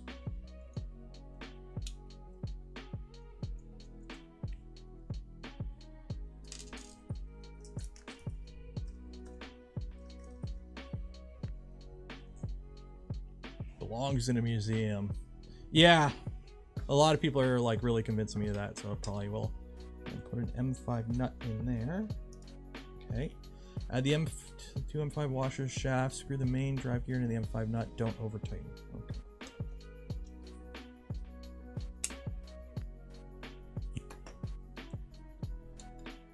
So we are going to have to adjust our position. Oop.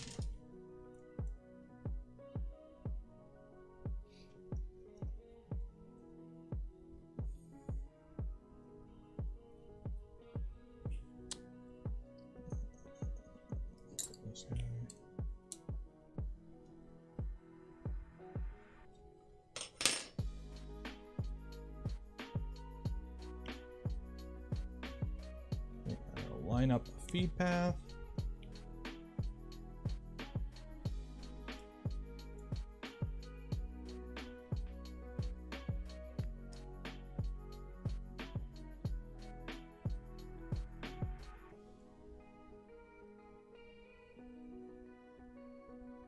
Read max message. Okay, let me check.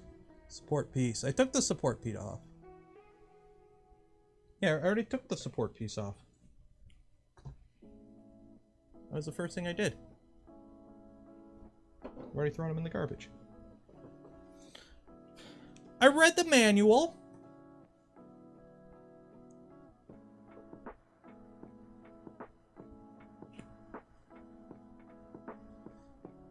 I read the manual.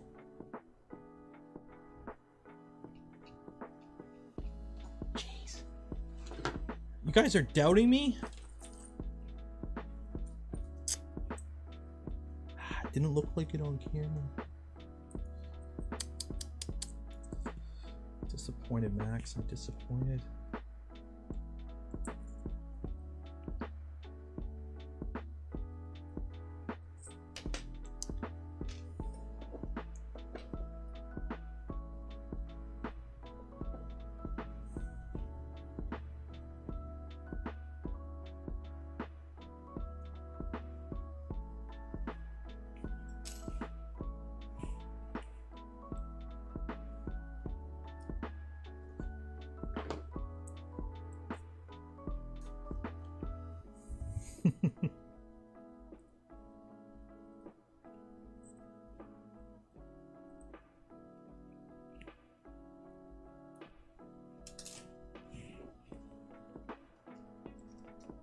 Oh, wrong way around.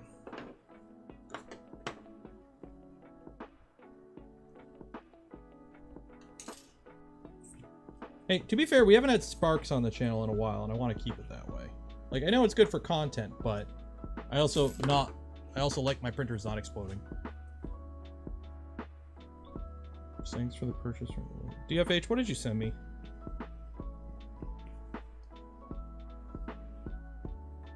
What do I gotta build now?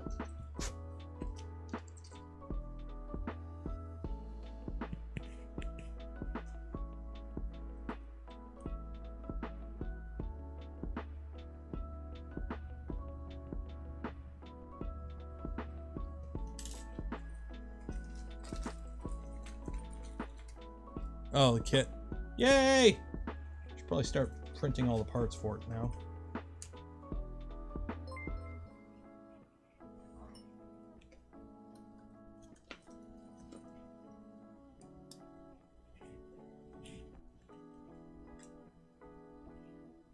Full-size Kuka arm. Woo!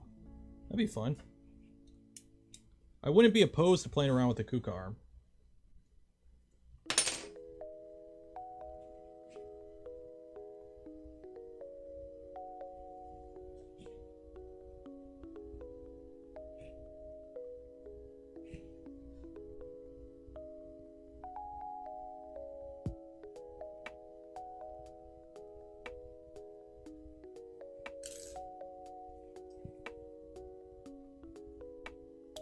Go. Okay.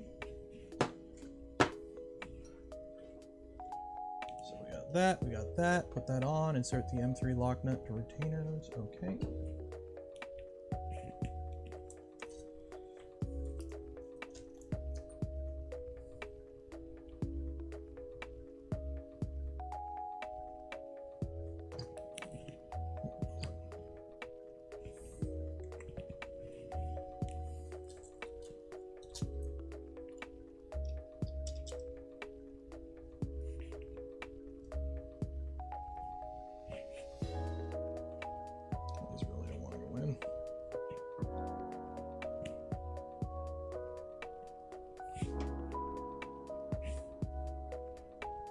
Well, hopefully I can pull them in with the other screws.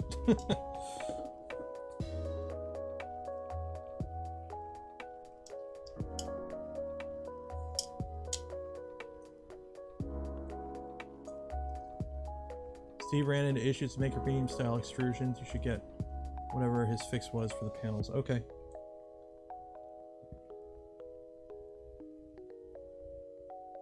Why are they the same style extrusions that your kits will have?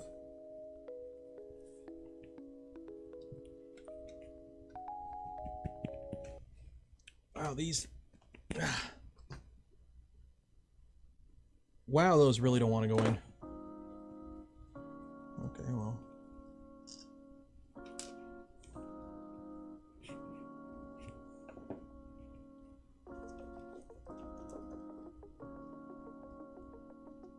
Doc is usually pretty good with his tolerances. What the heck? Don't tell him I said that.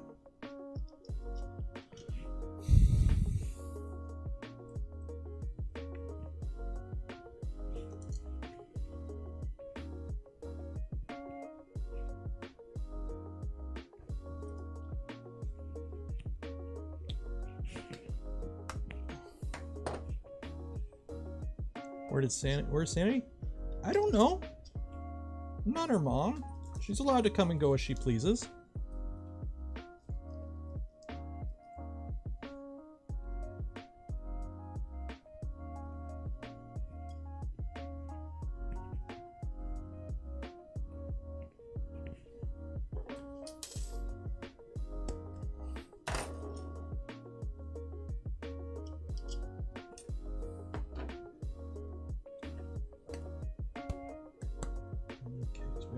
Got those in. Okay.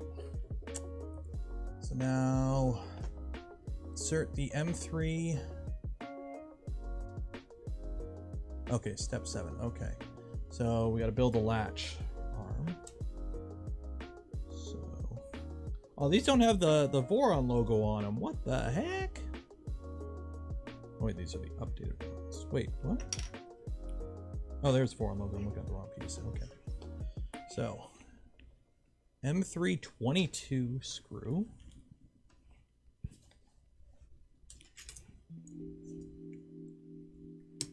and then a nut.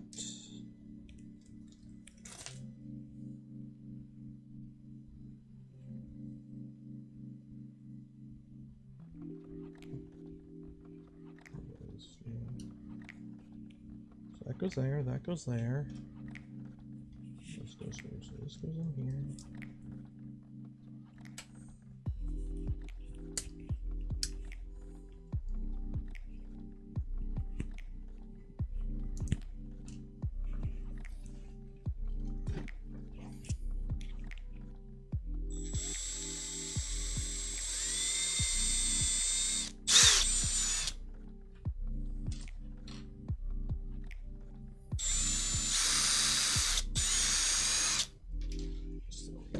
More freedom of movement. That goes there. This goes on here. This goes right here.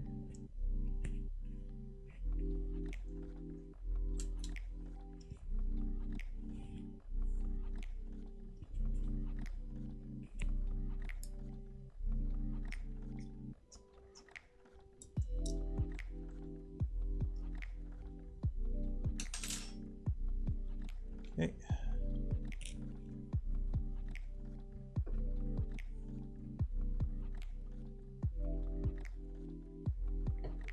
So put another nut on, and then another M322. Okay.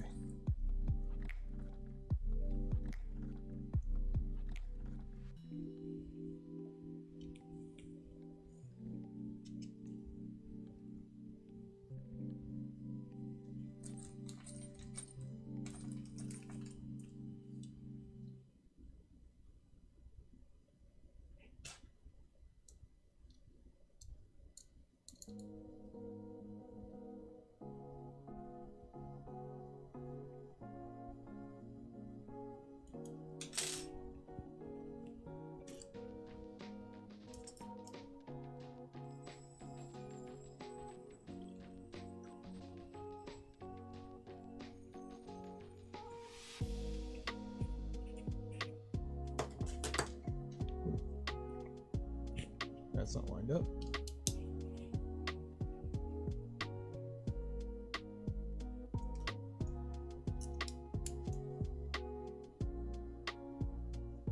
There we go.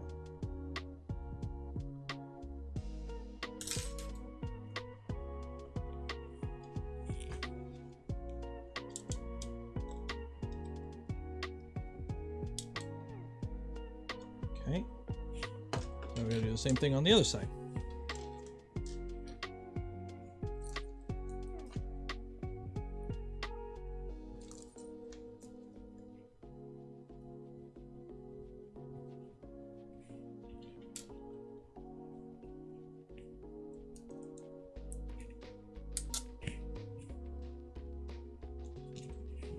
This is kind of annoying to do because they're mirrored. So you're building one and then you're building the exact same thing, but it's opposite and you're switching between the two. So it's like, kind of have to make sure you keep track of which is which, because you don't want to accidentally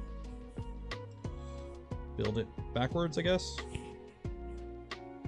and then it don't work.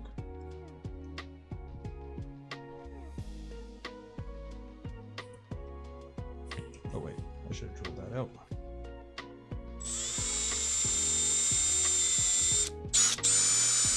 Some support material in there.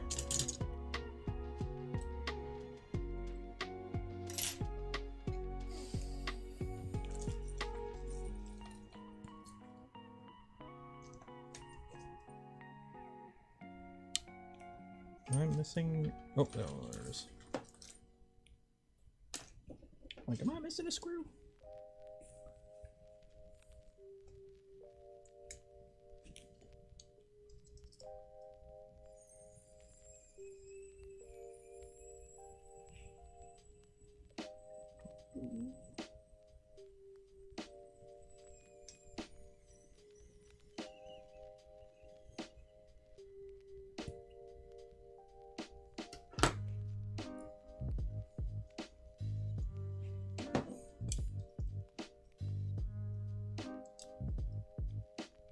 Okay, so we got that, we got that.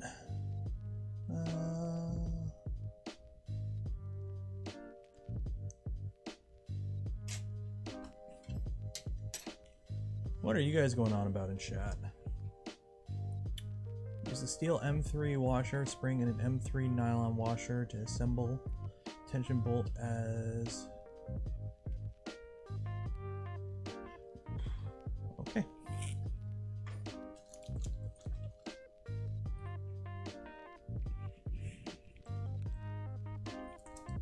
So we got this steel, spring, nylon washer,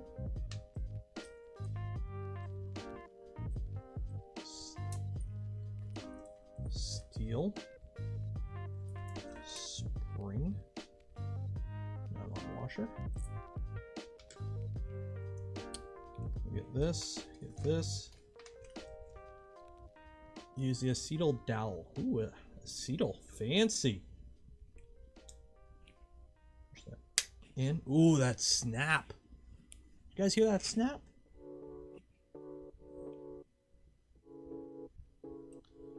Then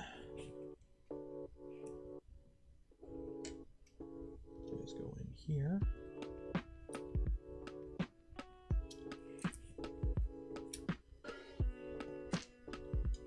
Okay, line up the teeth. We've already lined up the teeth.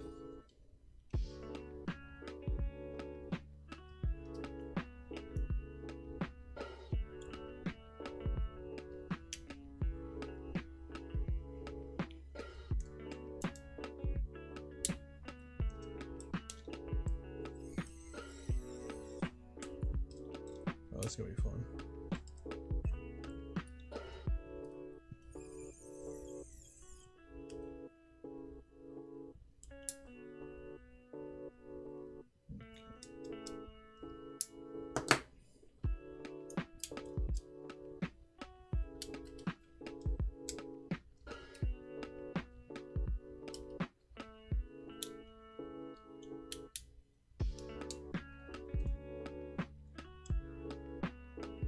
Oh, that is a tension.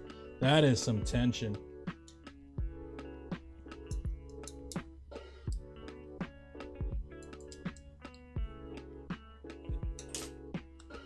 There you go. So there's the extruder latch. So there you go. You get it out, you get your filament, do all that. And then to latch it, push it down. It's a little finicky.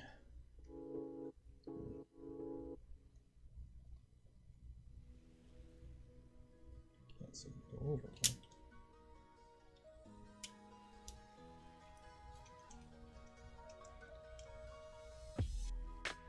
There you go.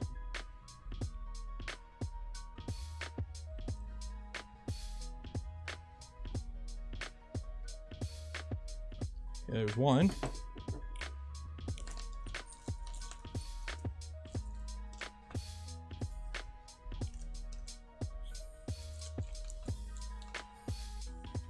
None of this dual feed gearing with this guy.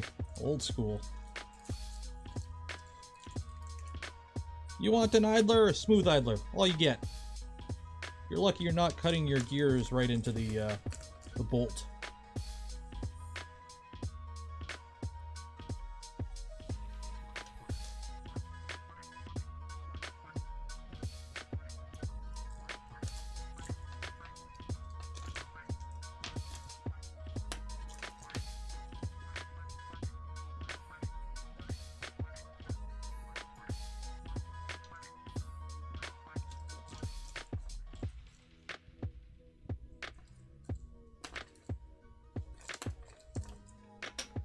Okay, are you ready?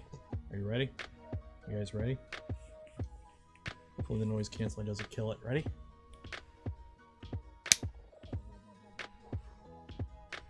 So clean.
There you go.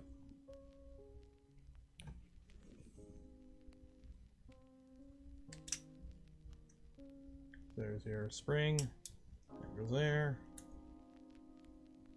And to lock it up. Voila.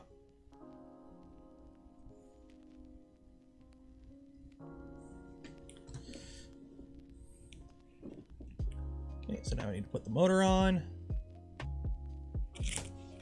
Jar here.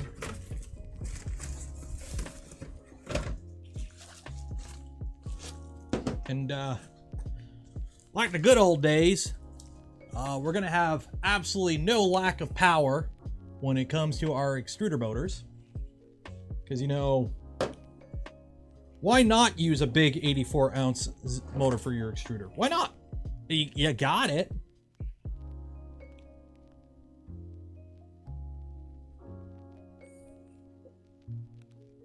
Like, you might as well use it.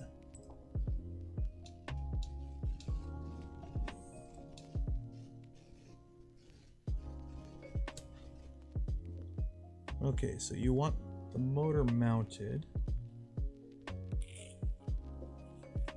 So this is this one. The wire's coming out that way. Okay.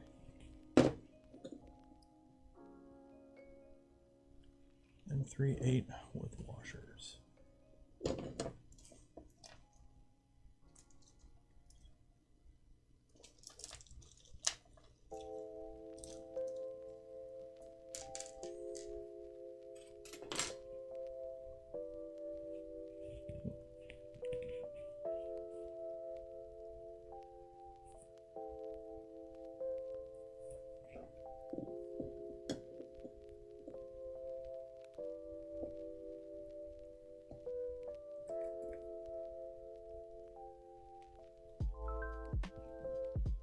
That'll work. Actually, no. Nope.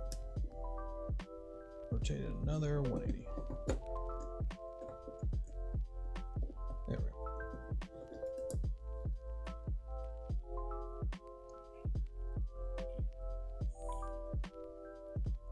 I have one of these on my livespot. Is it like the actual Voron belted extruder or like the Wade's?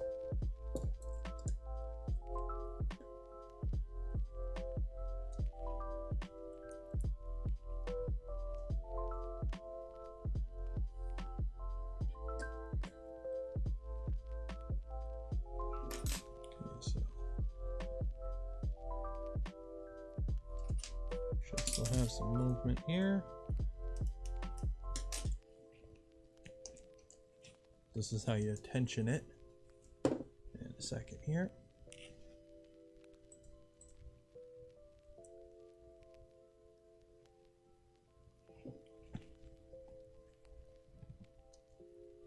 Can't seem, so it's not moving all the way. It should be able to move all the way, but it's oh, it's hitting the flange here.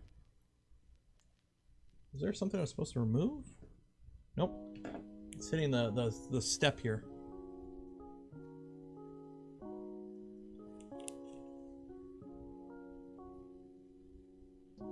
So I could just loosen them up enough so I can go over it, I guess. Yeah, not really. I don't think I can get that high. Let's see. Oh, Sandy's here. Yay. Yep, that ain't gonna work.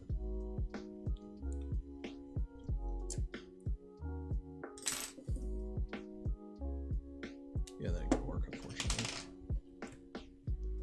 Well, hopefully we can just tension it enough. You don't gotta tension it too much. Okay, belt over. Okay. Attach the pulleys and drive as AMD motors. Okay.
There we go.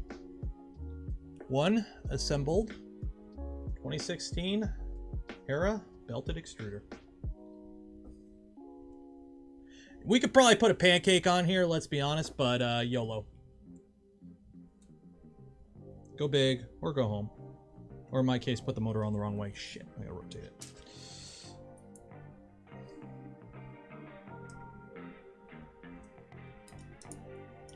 Because that mounts... Actually, wait, no. I got it the right way. This mounts here. Wait. Let me check the CAD. How's the wire supposed to go? Oh, wires go... Oh, okay, I was looking at the wrong one. That's why. That's okay. I did it backwards like always. No biggie. Easy fix. Easy peasy lemon squeezy.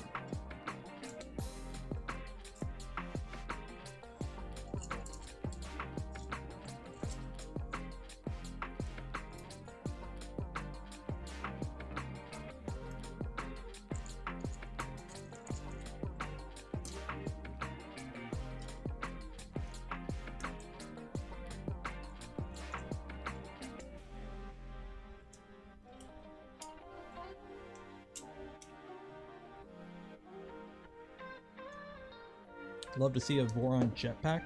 I had a jetpack. I ran a jetpack as my extruder, the standalone jetpack. So I didn't run it on the gantry, but I ran it on the back of the machine on V226 when it was a 2.2 before I upgraded to a 2.4.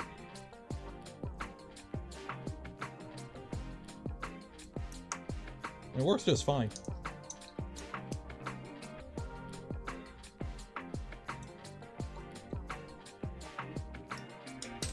Go. Okay, one belted extruder done.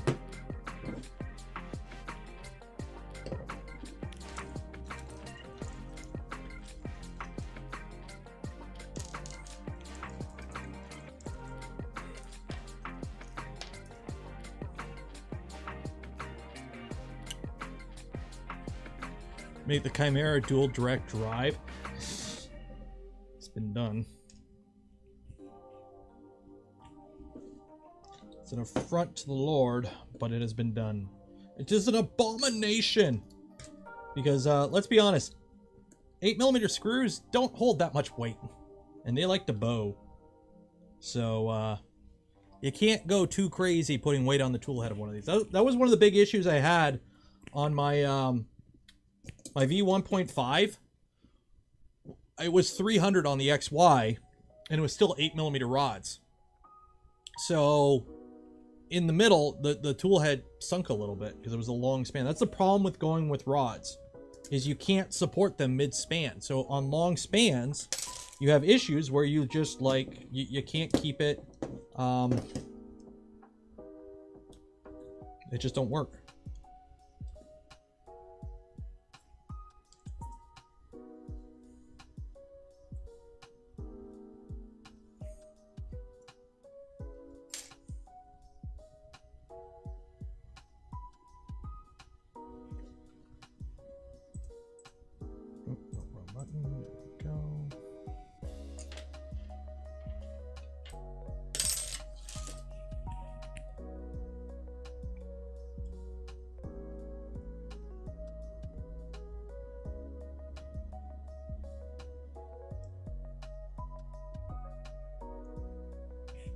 One of the reasons I like rails. Rails you could support mid-span, you just mount to the extrusion.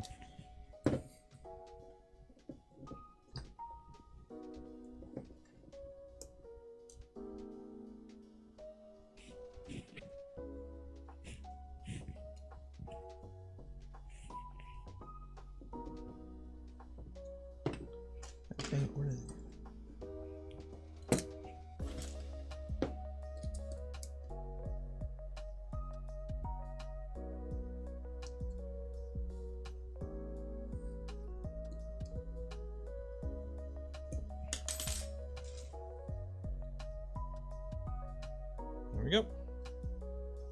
Number 2.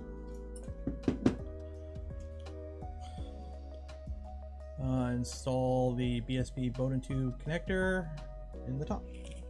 Cool. Okay, I guess we're doing these metal ones.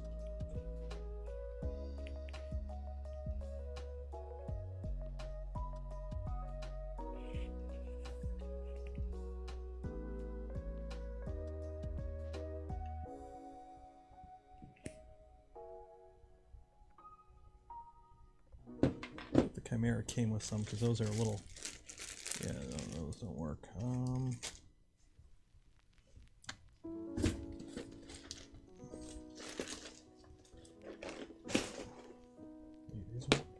Those ones, the threading doesn't quite fit too well, and I don't like it.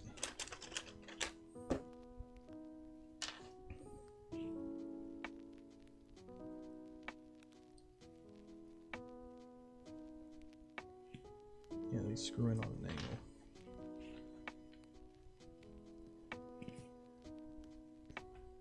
Yeah, there we go. Do I have a... Oh, this will work.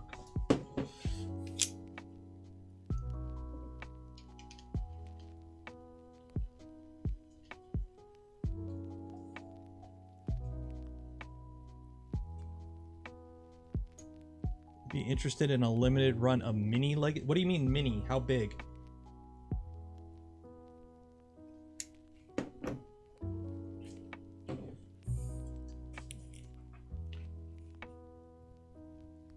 And on like mini legacy. Ooh.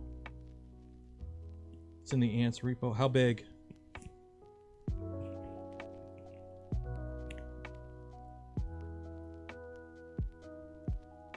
$160. I like 180 because then you just use the Prusa mini bed. Like that's one of the reasons I like the 180 size for some of these printers. Oop, no, that's crooked. Shoot. Is you just use the Prusa mini bed.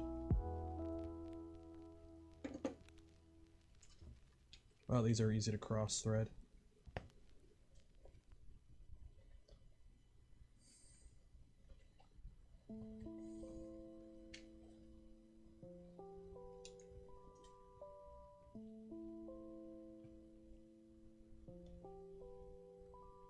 Not sending a Prusa mini bed.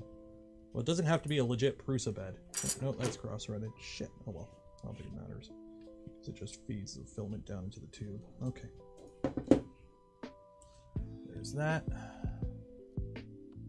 Electronics enclosures. Okay, let's put these on the printer. Okay, I've got extra screws. Or extra nuts. Okay, well, got extra nuts.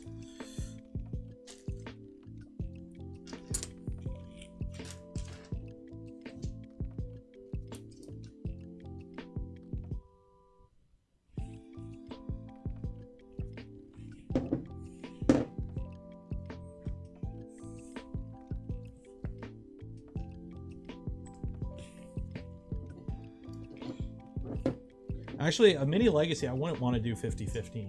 I'd rather do it in, personally, I'd rather see it in 2020 and just build it small.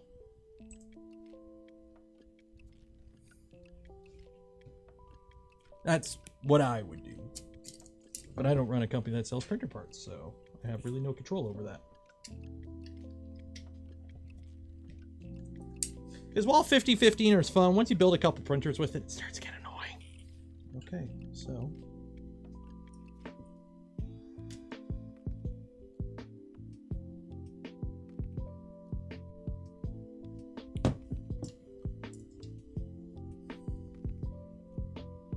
this one goes on this side.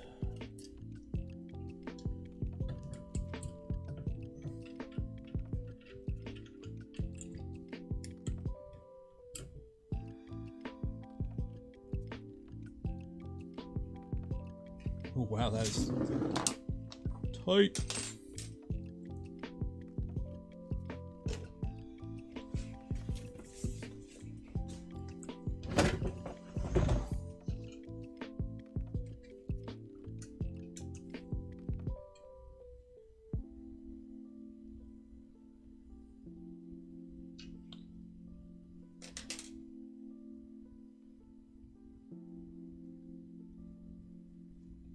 That ain't gonna fit.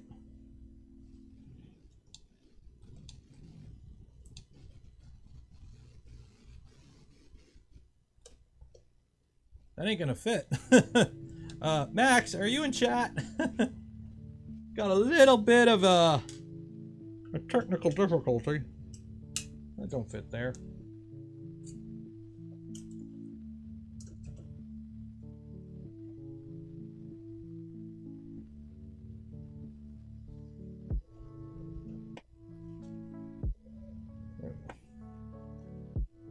Let's put it there.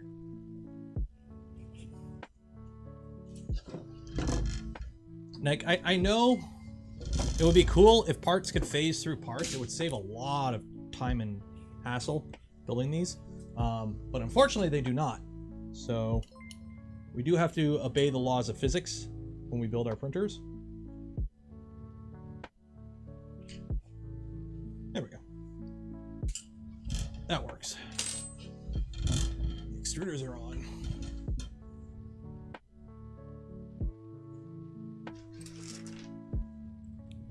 Oh, flip them. Oh, okay.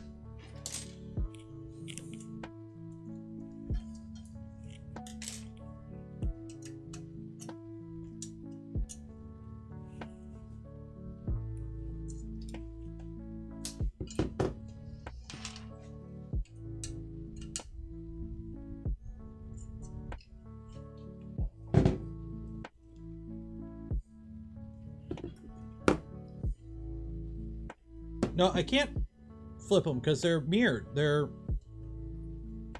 Oh, wait, no, wait, no. Yeah, I can. Yeah, I can.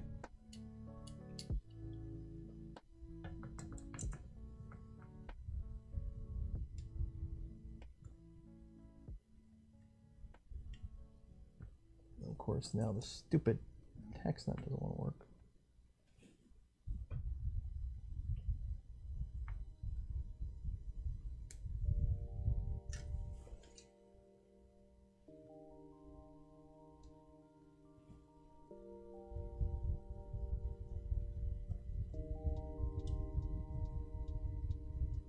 Oh, that hits there, okay. Why is that so close? Like, I have to make... Ah, okay, this is way too tight. This is way too tight. I don't like it. Because it's hitting, like, by, like, a millimeter. It's hitting the rear bed mount. Motors are too fat, man. Motors are too fat. It's very close. It's like, let me try this side, see if it's just my frame is a little out or something.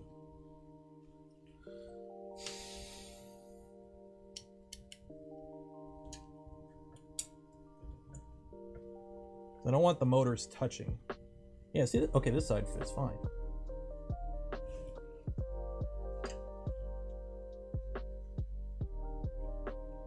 This side works.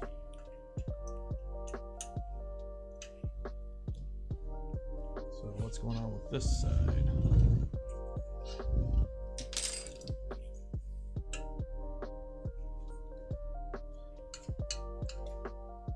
That's why.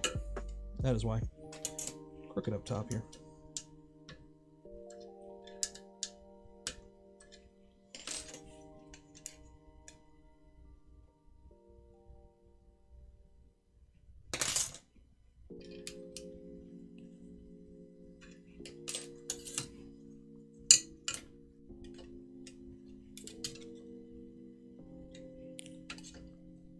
Yeah, okay, there we go. That's why.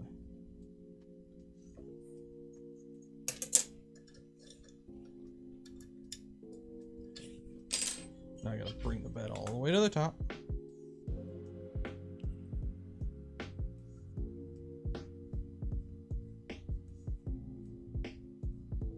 No, I don't gotta space it, I just gotta fiddle around to get everything lined up right.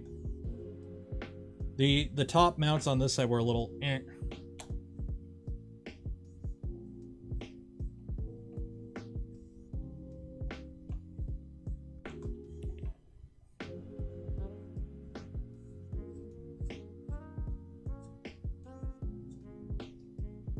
This really cramps your hands up. There we go.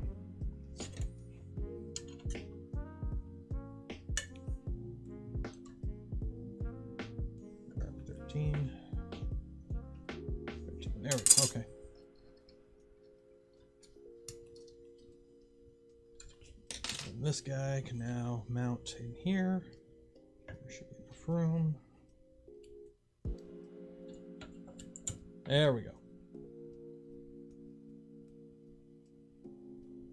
It's air gapped, nothing rubs. There we go. Okay, now we're good.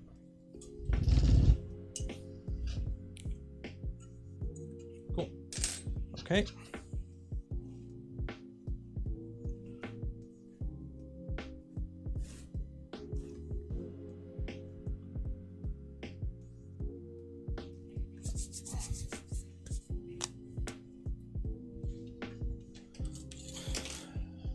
Okie dokie.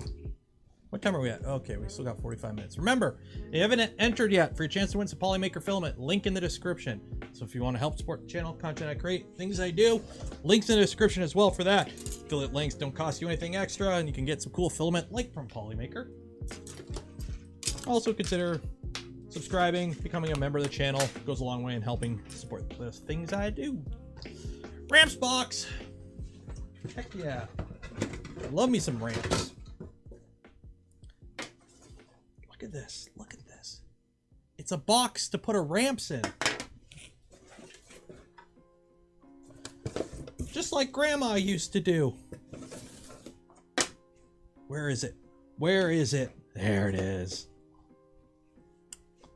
Oh. Look at this. Back in my day.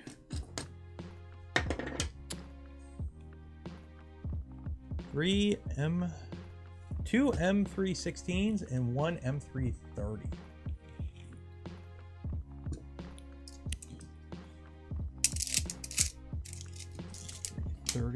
Two M316s.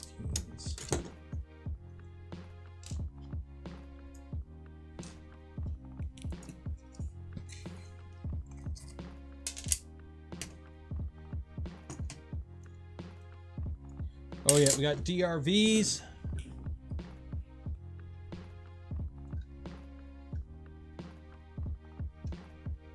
We got a screw that doesn't want to go through the hole.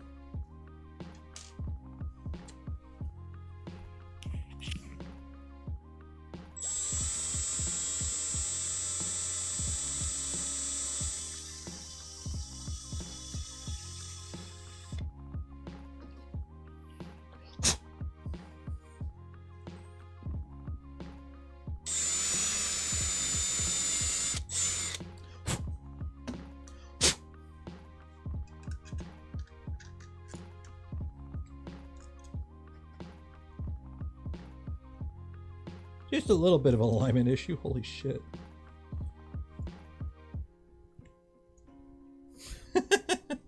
Okay, 1 second here. 1 second here. Got some bent pins here that are preventing things from lining up too good.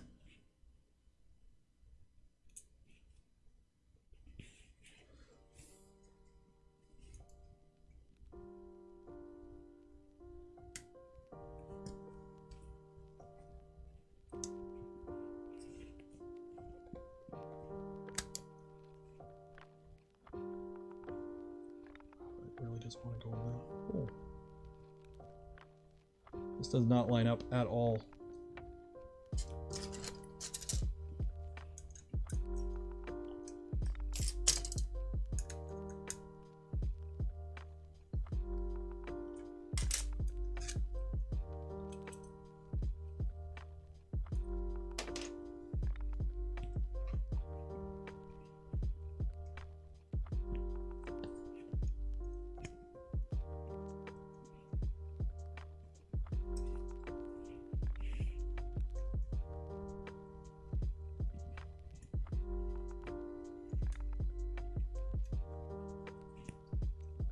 Yeah, so if you're wondering what's going on, I got to put a screw through this top plate, the middle, and the bottom, and the top plate is way out.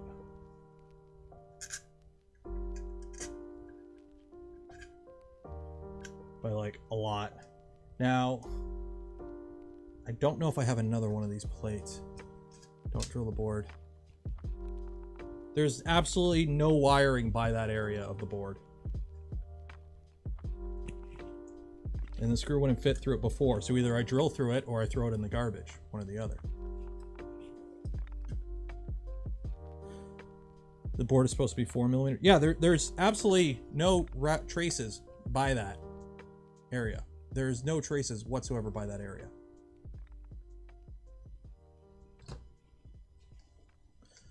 Do I have another PCB of these? Maybe? I don't know. I don't know if I have any.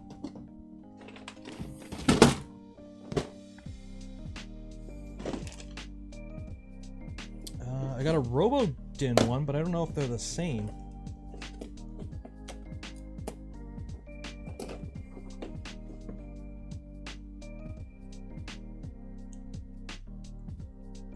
No, I think they're different. I think these ones are different.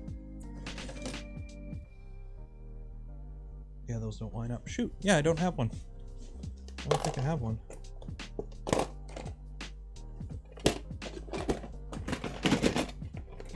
Nope.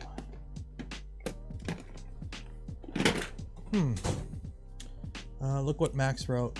Board. Yeah, I know. The hole's supposed to be bigger. Yeah, I'll just put the screw through the... Yeah, somebody just said there. I'll just put the screw through the bottom and then just put the thing on top. And just remember that when I go to take it apart.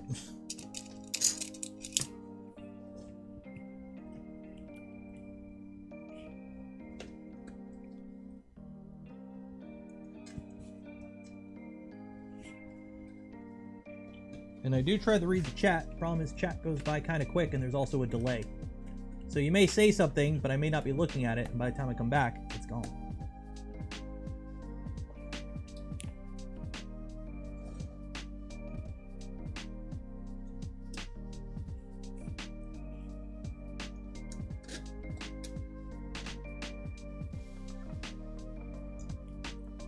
FL Sun, any good? V400? Yeah, it's pretty good. I got one.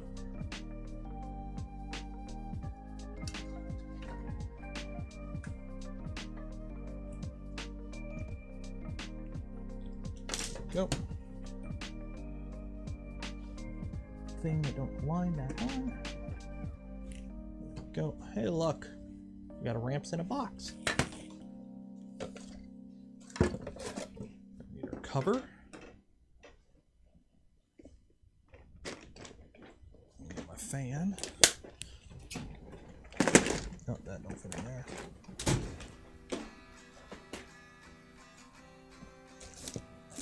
Where's my big fan at?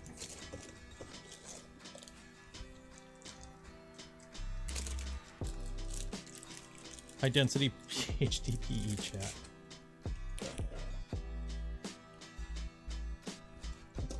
Oh, can't forget the fan guard. I'm assuming the wires come out this side.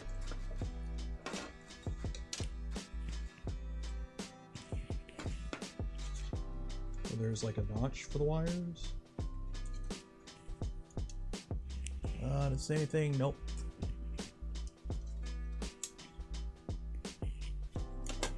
Okay, more M316s. 1, 2, 3.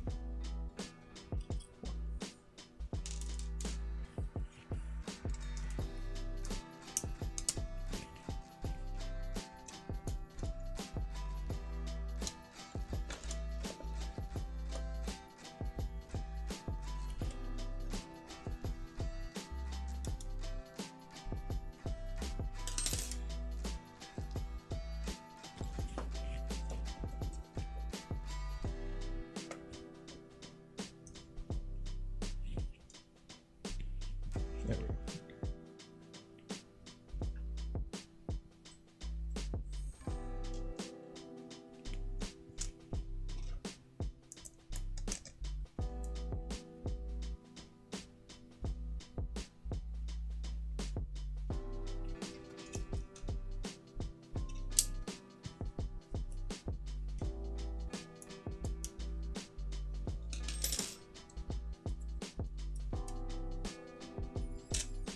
What time are we at right now? 4:20. Nice.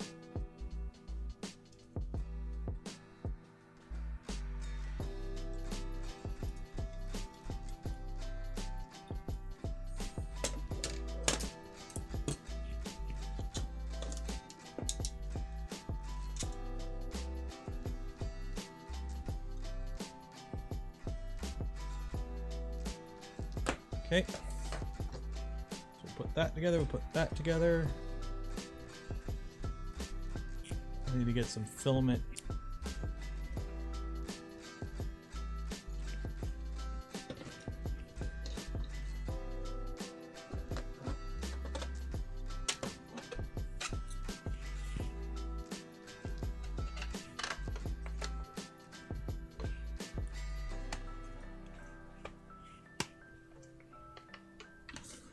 Okay, let me, do I have filament on my panel here? No.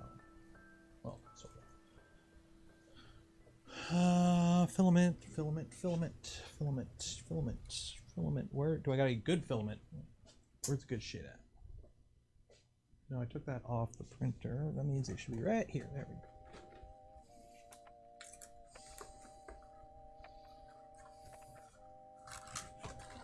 Environmental filament.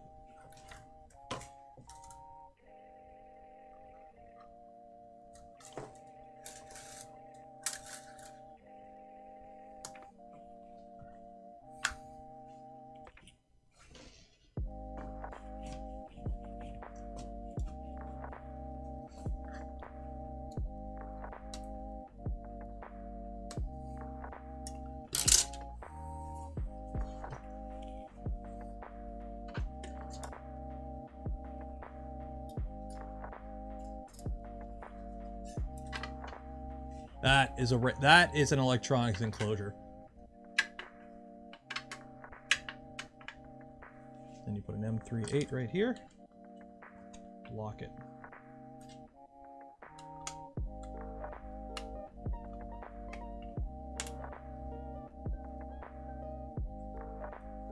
There's your connections on the bottom. Wires going through the top, back, zip tie holders. I don't know how it mounts. We'll figure that out later. There you go.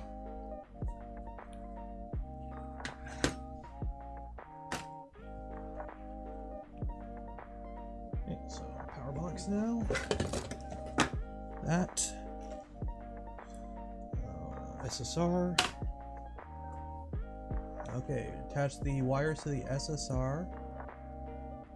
Slot the wires in. Okay, so I guess I gotta put wires on the SSR. Let me find my wires. I'm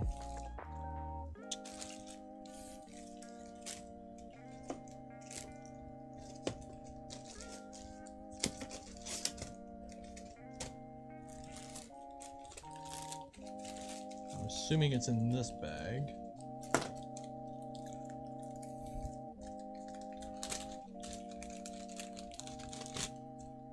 Yeah, because it's power. Okay.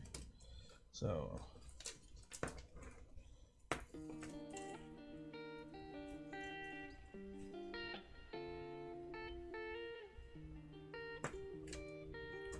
okay, what attaches to the SSR? Let me scroll down to the wiring here and see what this looks like. Okay. There we go.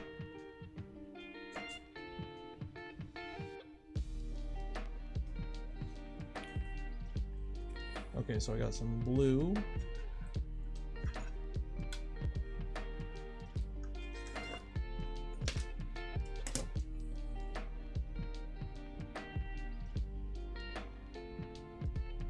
Okay, so I see. So I got blue and black. So blue would go there, black would go there.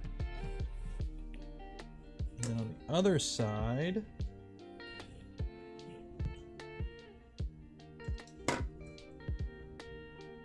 there's, is it this and this, or this and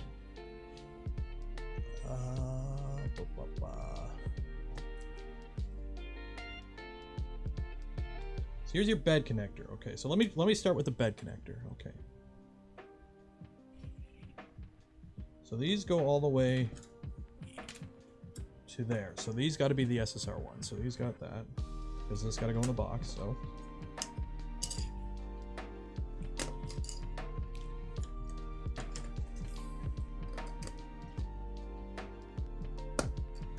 Oh, I should probably use the right side screwdriver for this.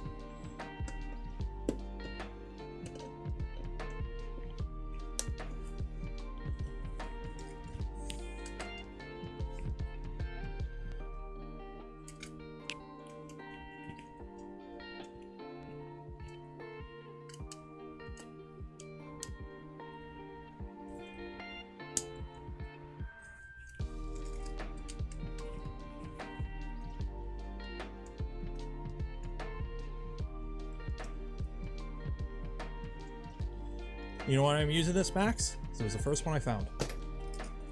Okay. So negative, positive, AC, AC. Okay, so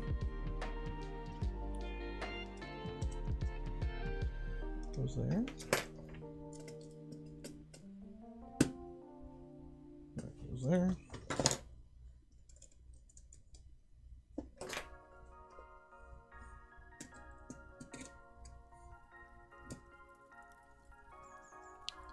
Okay, so now we've got this guy, and this is our bed connector. So we got this one coming off the wires. It goes to that bottom AC.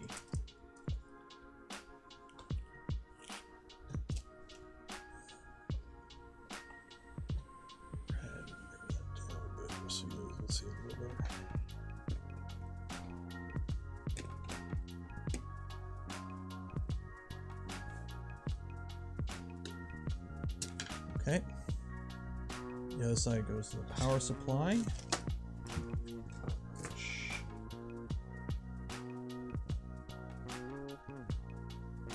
And it connects that. So this goes.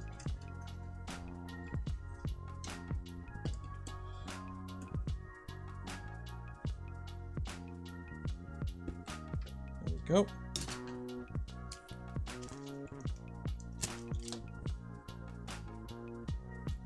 Do I have any other wires? Is this all the wires there is for this? Okay.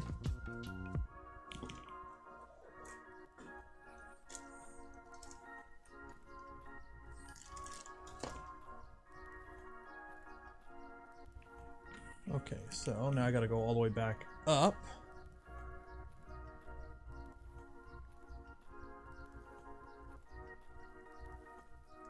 Okay, attach the SSR slot to the retaining box until it's flush.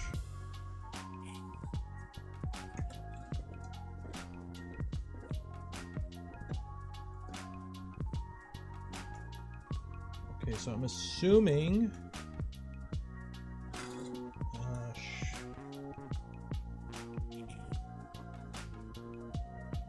Do I gotta bend these up? I'm gonna have to bend these up because that ain't gonna fit in there. Yeah. There's more wires, black and white pigtails. You want me to put those on? Where those go to? Okay, I might as well wire up the plug too. I might as well wire back. Black and white pigtails. Where do they go to? They go to the power supply, right? Am I wiring those up now? Inlet. Well, I gotta pop the inlet in from the front first before I can. Like the inlet's gotta go in before I can plug stuff into it. Sure, let's do this.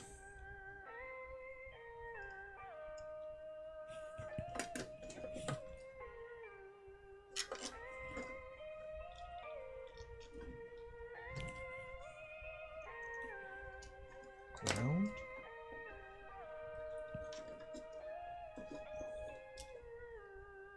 Black.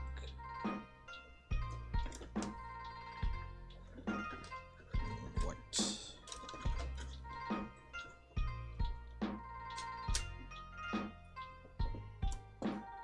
Okay, so that's these guys, and this goes into here. Hopefully that's all of them, and that don't want to fall out. Okay. And this, I'm gonna have to bend these up, I think, because there's no way that'll clear. Yeah, I gotta bend those up so they can clear.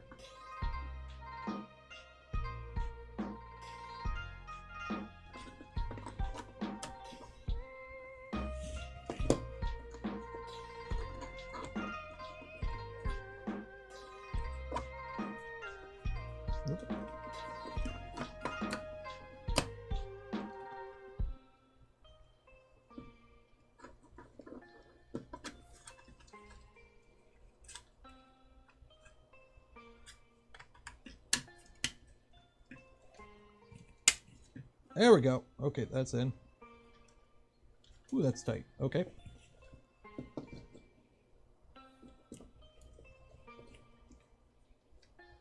I should have put this plug in first. Shit. Shit.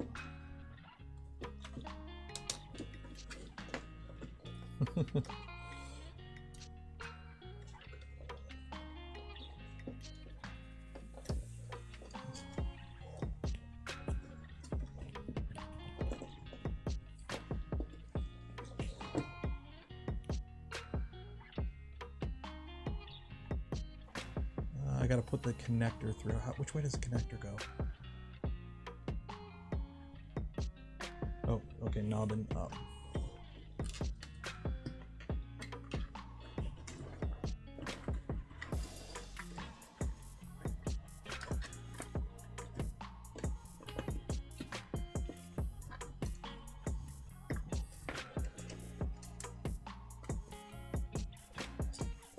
There we go. Okay.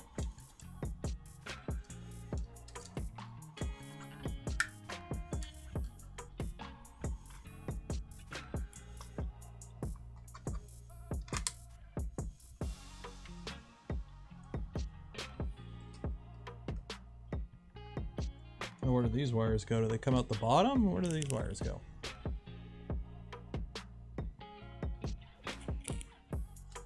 How do I get these wires out of here? They go at the bottom?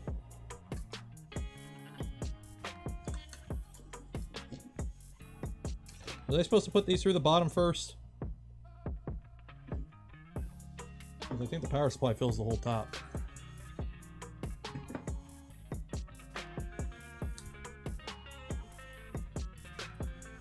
I'm waiting on Max to tell me if they go through the bottom. Yes. Okay. Electrical outlet back out again.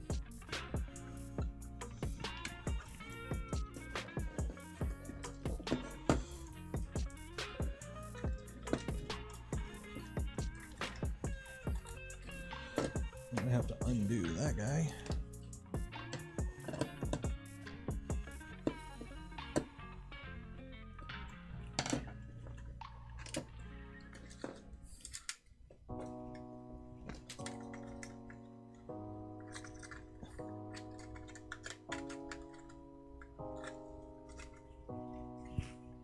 Don't fit, Max.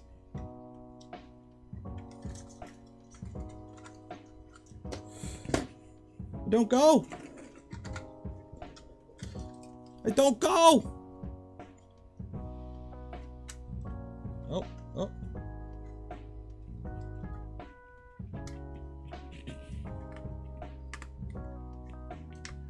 It's literally size for size.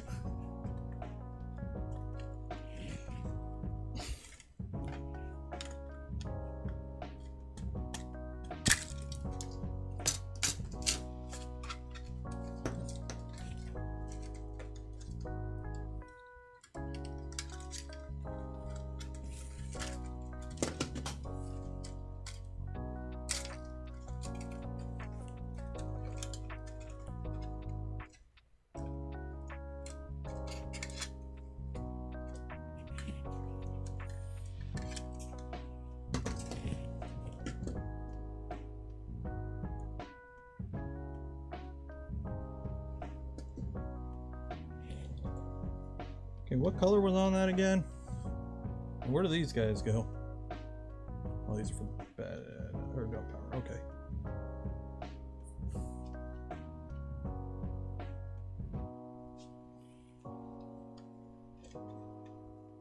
Where's this guy down here?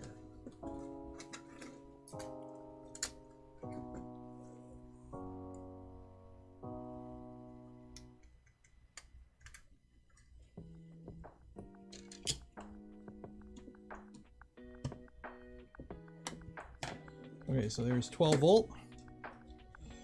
There's our power supply power.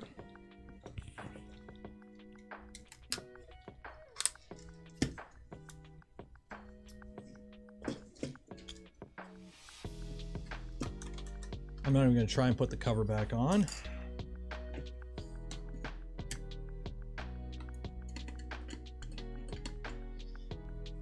Sure these are all tight.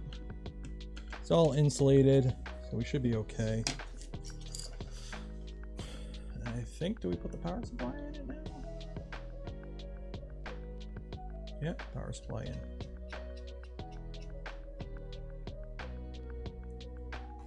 Okay, power supply.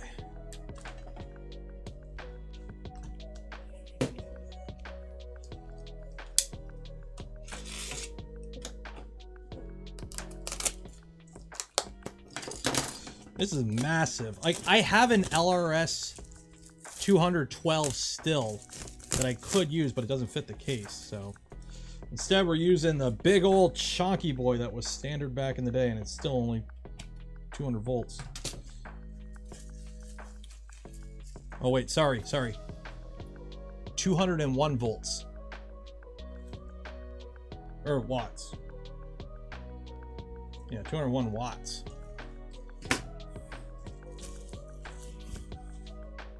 Okay.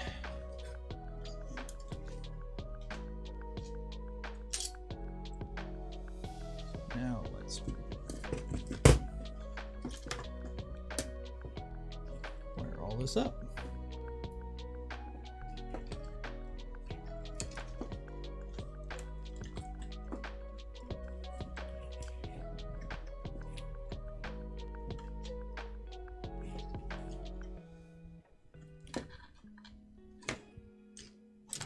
Yeah, actually get a screwdriver for this that'll actually fit.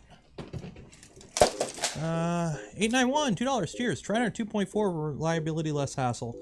Technically, I think the Trident wins out in that case, but it's more user subjective than you think. Like, remember, the only difference between the two is the gantry. So, or correction, the bed motion. Do you want the bed to move?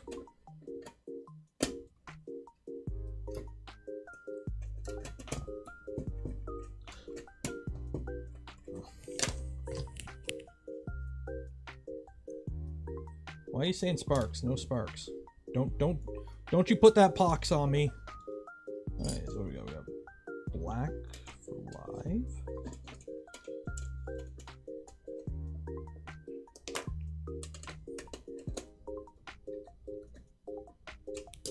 We got white for neutral.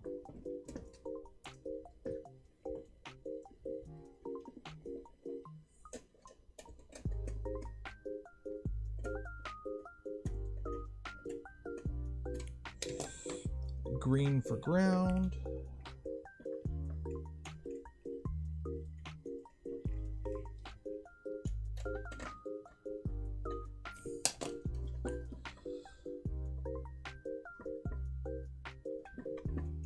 Negative.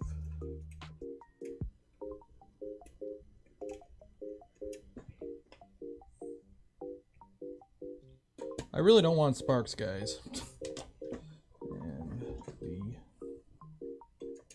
Positive is red.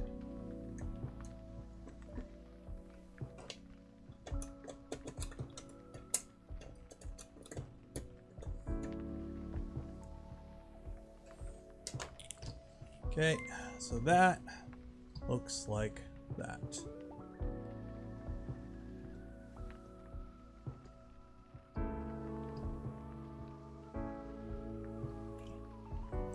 Okay, 819, $5. Cheers. Also, build series was invaluable when I did my 01, so thank you. Hope they helped, or glad they helped. Okay. Could have made that box a little bit taller. Would have been nice, but it is what it is.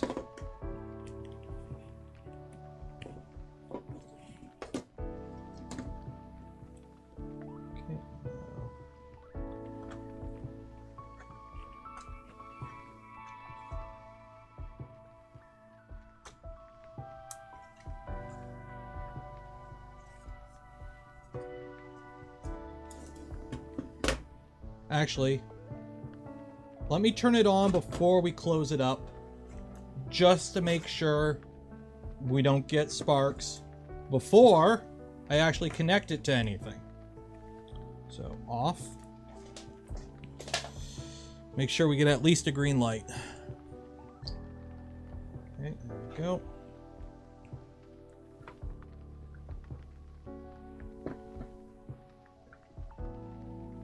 Wow, I'm not using this one. This is the power cord that came with one of my shitty China printers, and it sucks. see how the one that came with the Voron kit is. Actually, I had the little protector on the end, so that's... Oh yeah, this actually feels like a proper cable.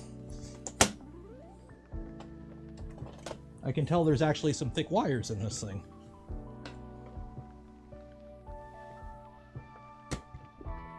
Okay. So, if all goes well, green light, and that's all we should get. None of these wires are touching anything. 3, 2, 1. Okay, we're good.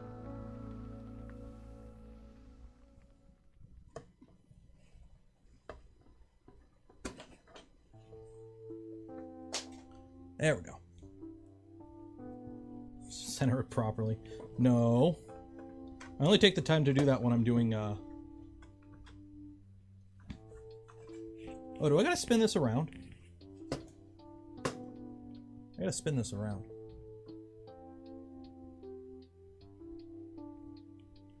I gotta spin it around. Got 2 there, 1 there. No, I want the wire, I want this on the outside. Yeah, that's right, that's right. I guess it doesn't matter.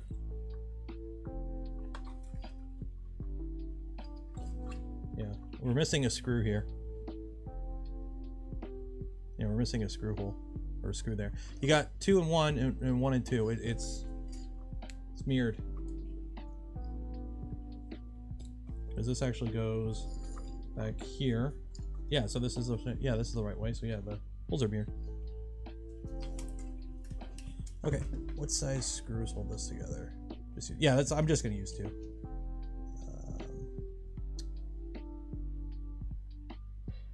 3 M4 screws. Okay, do I have M4s? 1, 2. They do exist. Along with my alley kit I keep losing.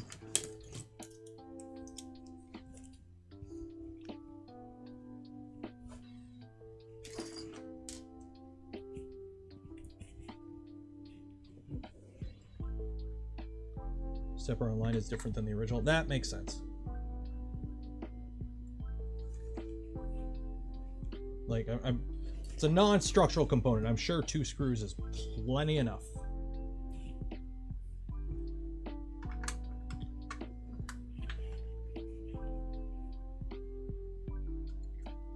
Okay.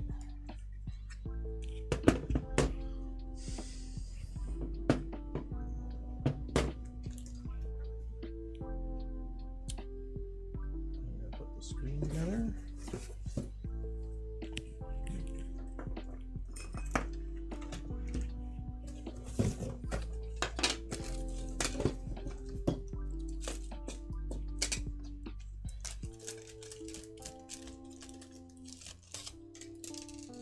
So we got a little plastic piece that goes in there.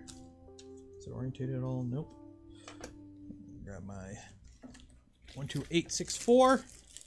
And remember, if you want one of these own, you can get them for $100 from MZbot.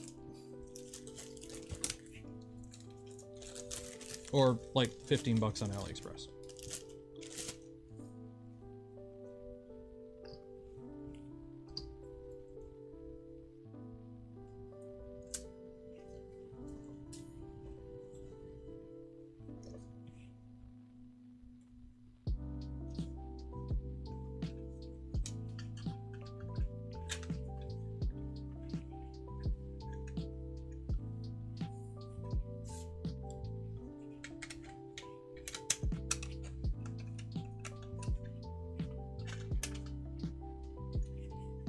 Okay.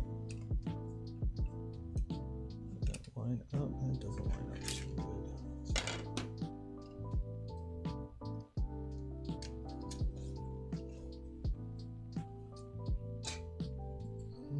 Gosh, $100. Yeah. Go on MZbot's website and price out a one of their sidekicks and see how much it costs to add a screen. Doesn't quite fit. Maybe.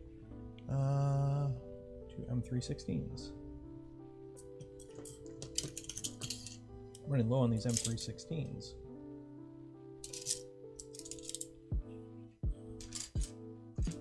Only $100. Better act now.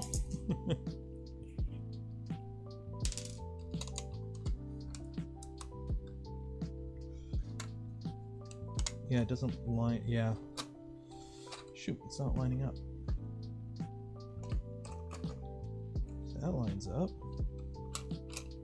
but the protector don't.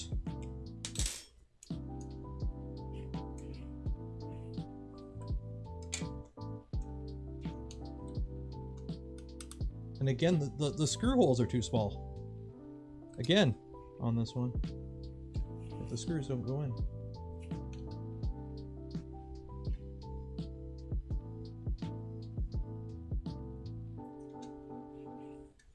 Like, I don't need the back cover, but it'd be nice if, you know, the actual screws lined up.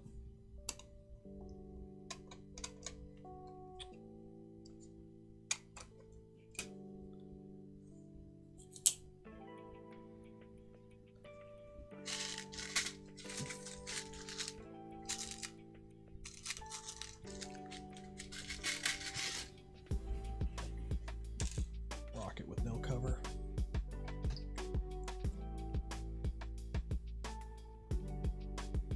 Oh, the red PCB.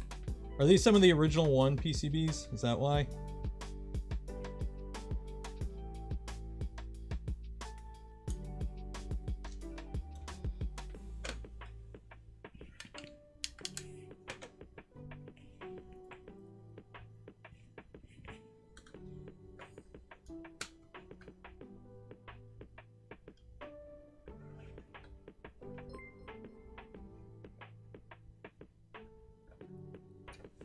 There we go.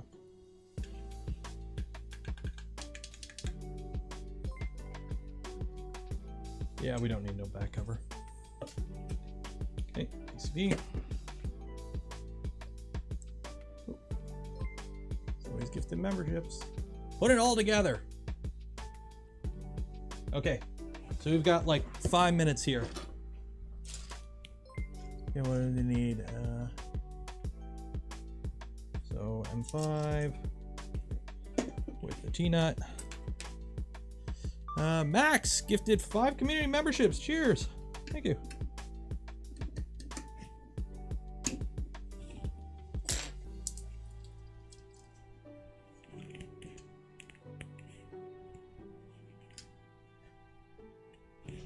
And then this, I think, literally just goes there.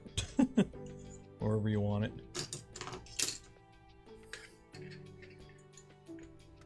Ah, this is gonna be fun now.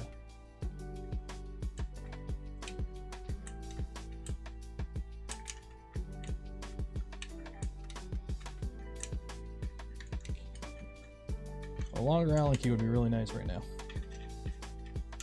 There we go.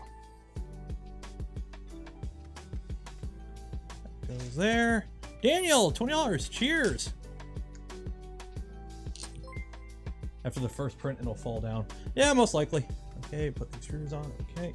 Electronics box goes on this side. Here. Like so.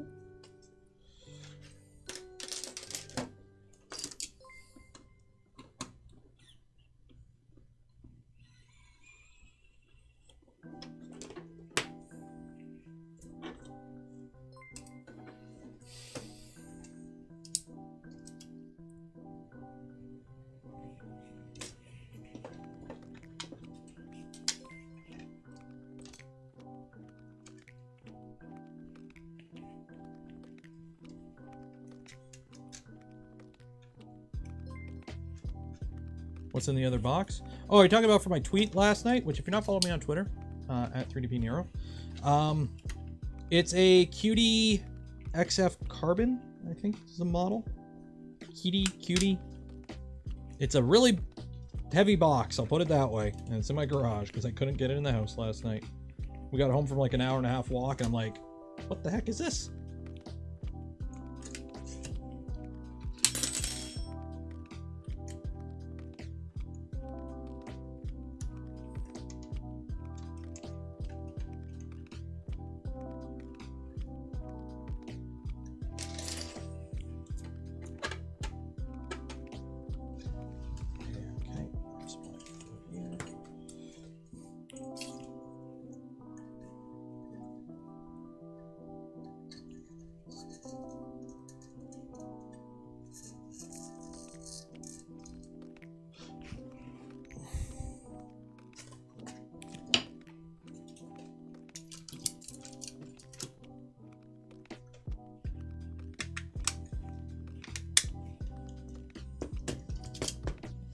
XCF Pro. There you go. It's that one.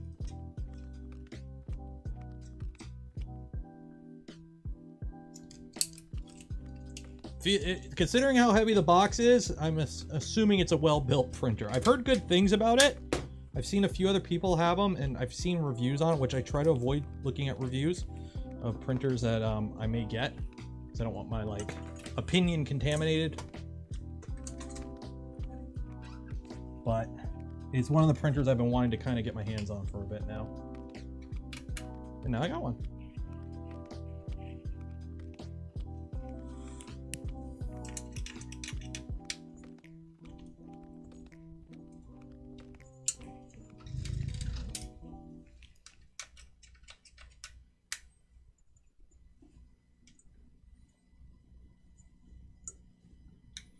Is that locked into place? Yep. Okay. So, this will have to connect into there, which we'll do later. This guy is cool because it literally just connects into here. Now the bed's plugged in. It's just a microfit 3 or whatever rated microfit is for. And there we go. We have ourselves a built and not wired. So the current plan is Friday stream. We're going to unbox the Kitty. How do you pronounce it? I can't remember. Somebody told me how to pronounce it. I can't remember. We're going to unbox that printer on Friday's stream. Or actually, yeah, we'll do that one. And I'll do the King Run next week. Because it's their fault. It showed up late. You know, it showed up first. And then Saturday night, we'll carry on with this, okay? So Saturday night, we'll do all the wiring and hopefully get our first moves out of it. Cheaty? Cheaty. Okay, cheaty. It's like cheddar. Cheaty. So yeah. I think we did a pretty good number on this. Where's my PTFE? Are these pre-cut? They are. So this will go in here.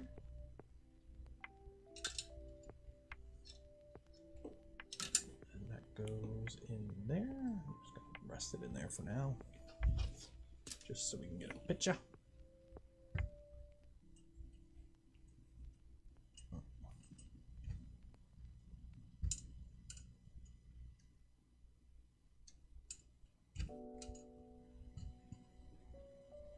That'll make it work. There we go.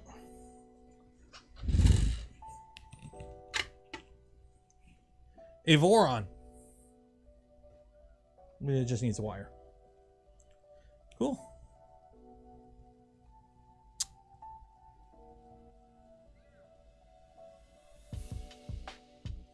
Would you build a Hevort or an NX? I do want to try a cross gantry machine at some point. Hevort, I haven't really followed. Like, it's just the, isn't just like the current evolution of the Hypercube, basically? Because there's a V-Core 3.1 in the works. I just got an email from whatchamacallit, Rat Rig, so I gotta reply to that. I saw that before stream today. So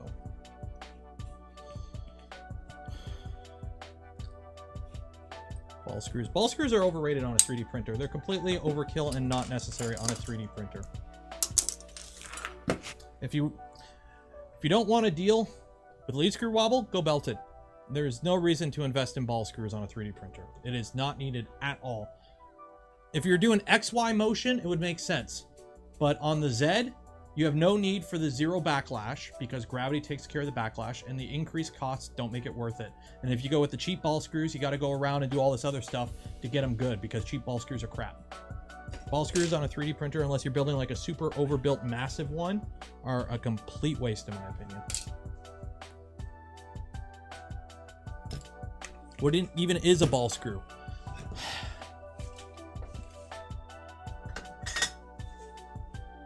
This is a ball screw.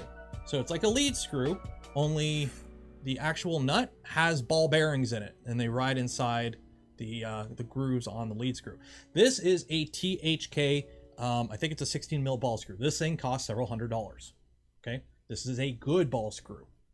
Okay, see, I can do this, and it moves nice and smooth. When you buy the shitty cheap AliExpress ball screws, which are the only ones that are even near economical on a 3D printer, you get these kind that don't exactly move as fluidly. And you could feel the grunge on them. And you got to do all kinds of stuff to get rid of the wobble and the slack that they have with like kinematic mounts and whatnot. So, yeah.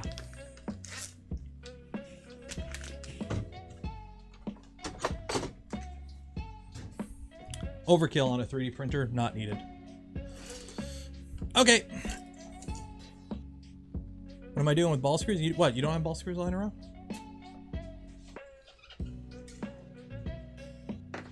Thought everyone did. Okay. We're going to end it there. We're going to do the draw first, though. So, pull it up here. Wheel of name. So, if you didn't enter, why not? You could have got some free filament.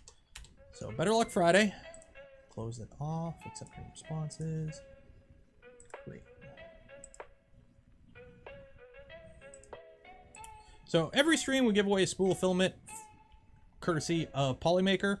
All you have to do is enter, open worldwide. All the information here.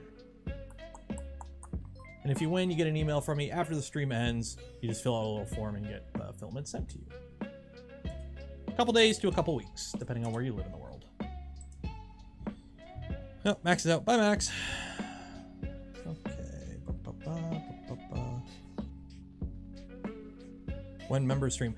It will be either tomorrow or Thursday. Go on the Discord on the super secret members only channel that only members are allowed, and it's a secret. It'll be posted there. Okay. This came out in 2016. Somebody give me a number between 1 and 16. I need a number between 1 and 16.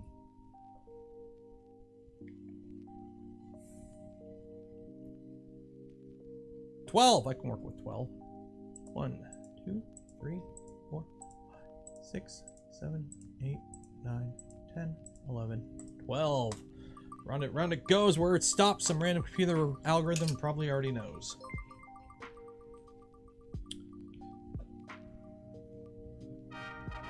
Paul McDonald! Congratulations, Paul. Pull up your information here. Make sure there's only one. There we go. Congratulations, Paul. Everyone golf clap in chat. Okay. Oh, David! David, I have a donation from the Lurky Depths. Thanks for the background noise while I work. Cheers! Thank you for the 10. Okay. So, notepad. There we go. So, Paul, you will get an email from me after the stream ends with a little form you got to fill out. You get some filament. So, yeah. So, by the way, would you ever be interested in a guest on Printbuster show? Yeah, sure.